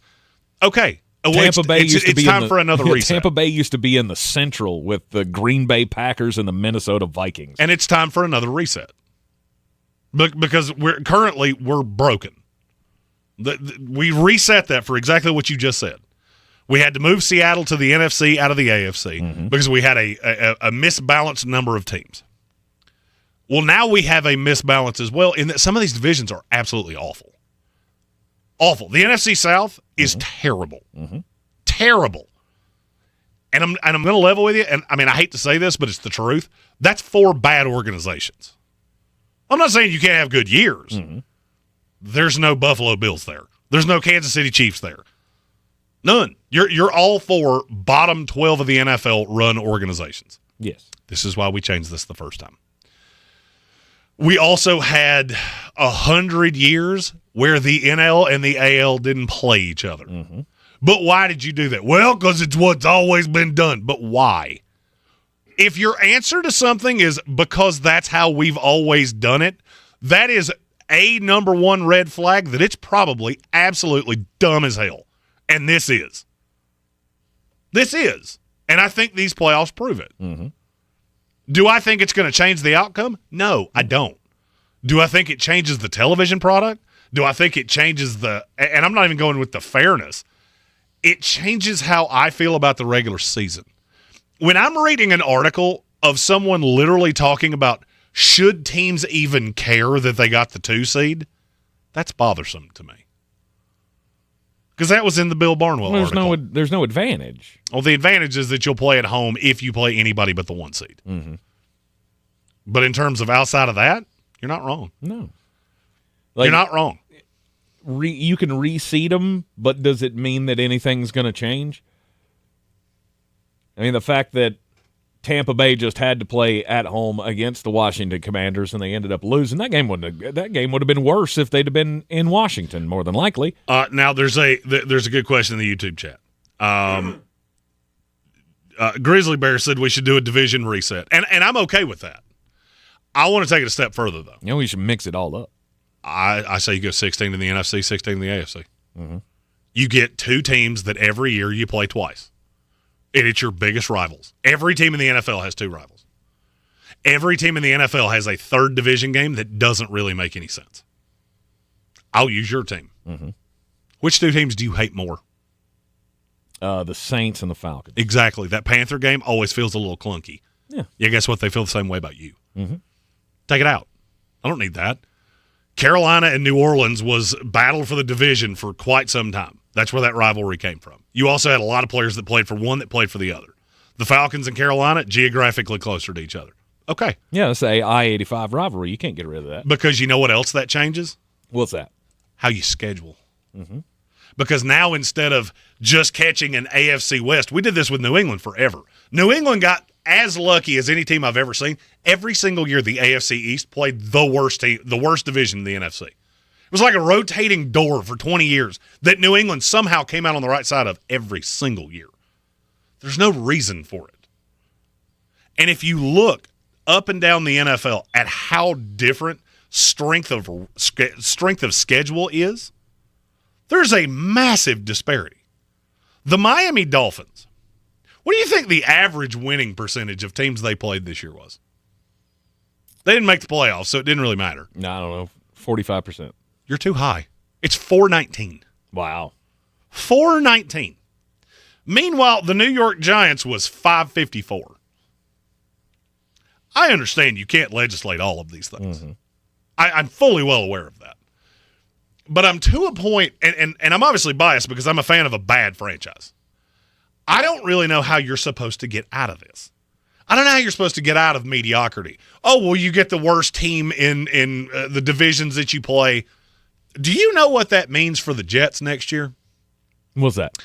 It means we get to play the Cleveland Browns. Yay. Glad we play them instead of Cincinnati, Pittsburgh, or Baltimore, because I really didn't want to do that again. Right. It also means that we get to play the last place team in the AFC South, because I think we play all of the West next year. Okay, so you get the Panthers. No, we get the AFC West. Oh, we get the the AFC. Chiefs. So you get the Chiefs, the You get the Chargers, Raiders. the Broncos. So we get 3 playoff teams. Meanwhile, we were one of the worst teams in the NFL, and we played one of the worst schedules. Make that make sense to me. Make that make sense to me. You talk about wanting to have parity, and yet you're scheduling. You're having it shown to you every year that this is not working.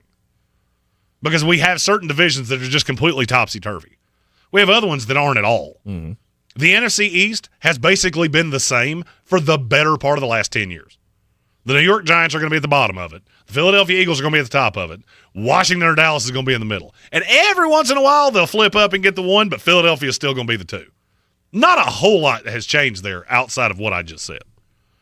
The NFC West. Yes, San Francisco is going to be there practically every year. So are the Rams, so are the Seahawks, and it's going to be some amalgamation of all that. And the Cardinals are going to be at the bottom.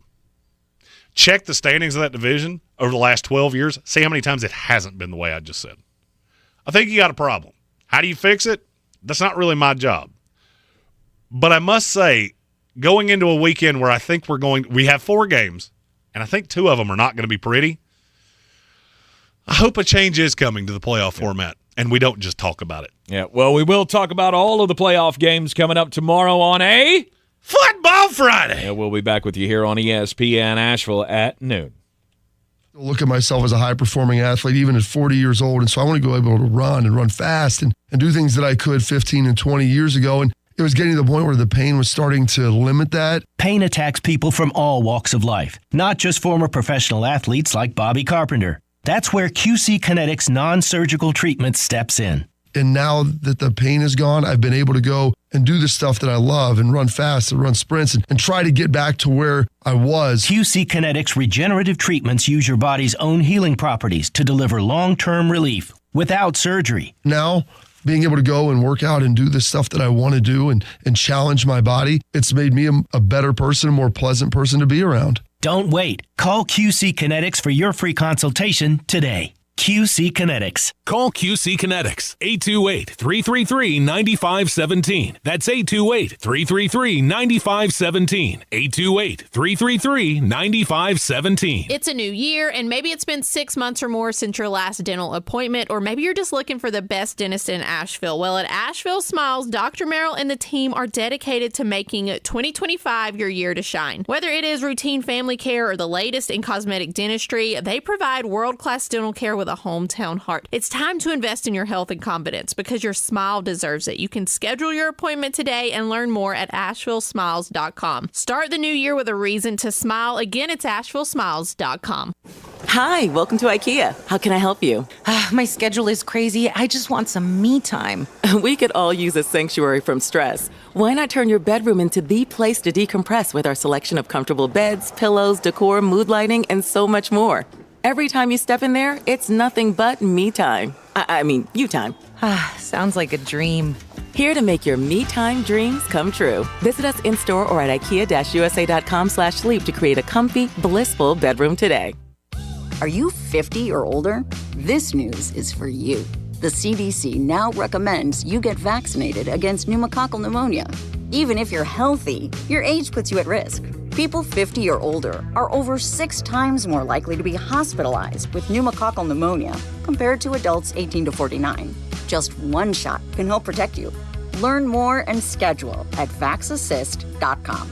That's VAXassist.com. Sponsored by Pfizer. This is J.W. Whitley, General Manager at Parks Ford, Hendersonville. I would like to introduce you to some of our very own Parks Community heroes, like Jeff and Chris, who led a fleet of Ford commercial vehicles throughout the night, delivering supplies with emergency services to all corners of the county and first responders. Like Daniel, a veteran, who accompanied law enforcement and other veterans to perform search and rescue operations. Nominate your Parks Community hero today at parkscommunityheroes.com. That's parkscommunityheroes.com. Experience the Parks Promise today at parksfordhendersonville.com.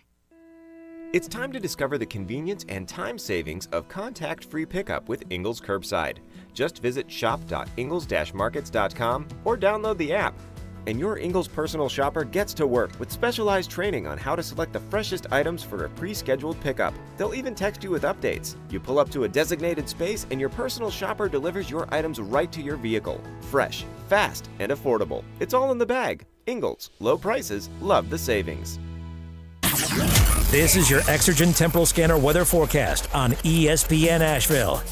Sunny skies out here this afternoon. Breezy to even windy with highs in the upper 40s. Partly cloudy, windy, cold tonight, middle to upper 20s. Less wind on Friday, mix of clouds and sun around 50. Chance of showers Friday night. Better rain chances Saturday, mainly through the morning, right around or just over 50. And a chance for rain again late Saturday night into early Sunday, possibly mixing with snow as it tapers off Sunday morning. Colder, upper 30s. I'm meteorologist Ken Boone at the Weather Channel. This report is sponsored by Rapid Radios. Rapid Radios are instant push-to-talk walkie-talkies offering national LTE coverage and no subscription ever. Business owners can now keep in touch with up to 200 staff members at one time. Go to rapidradios.com now for up to 60% off and free shipping. From the Ingalls Studios, this is ESPN Asheville, WPEK, W225CJ Fairview, WMXF Waynesville, and iHeart radio station.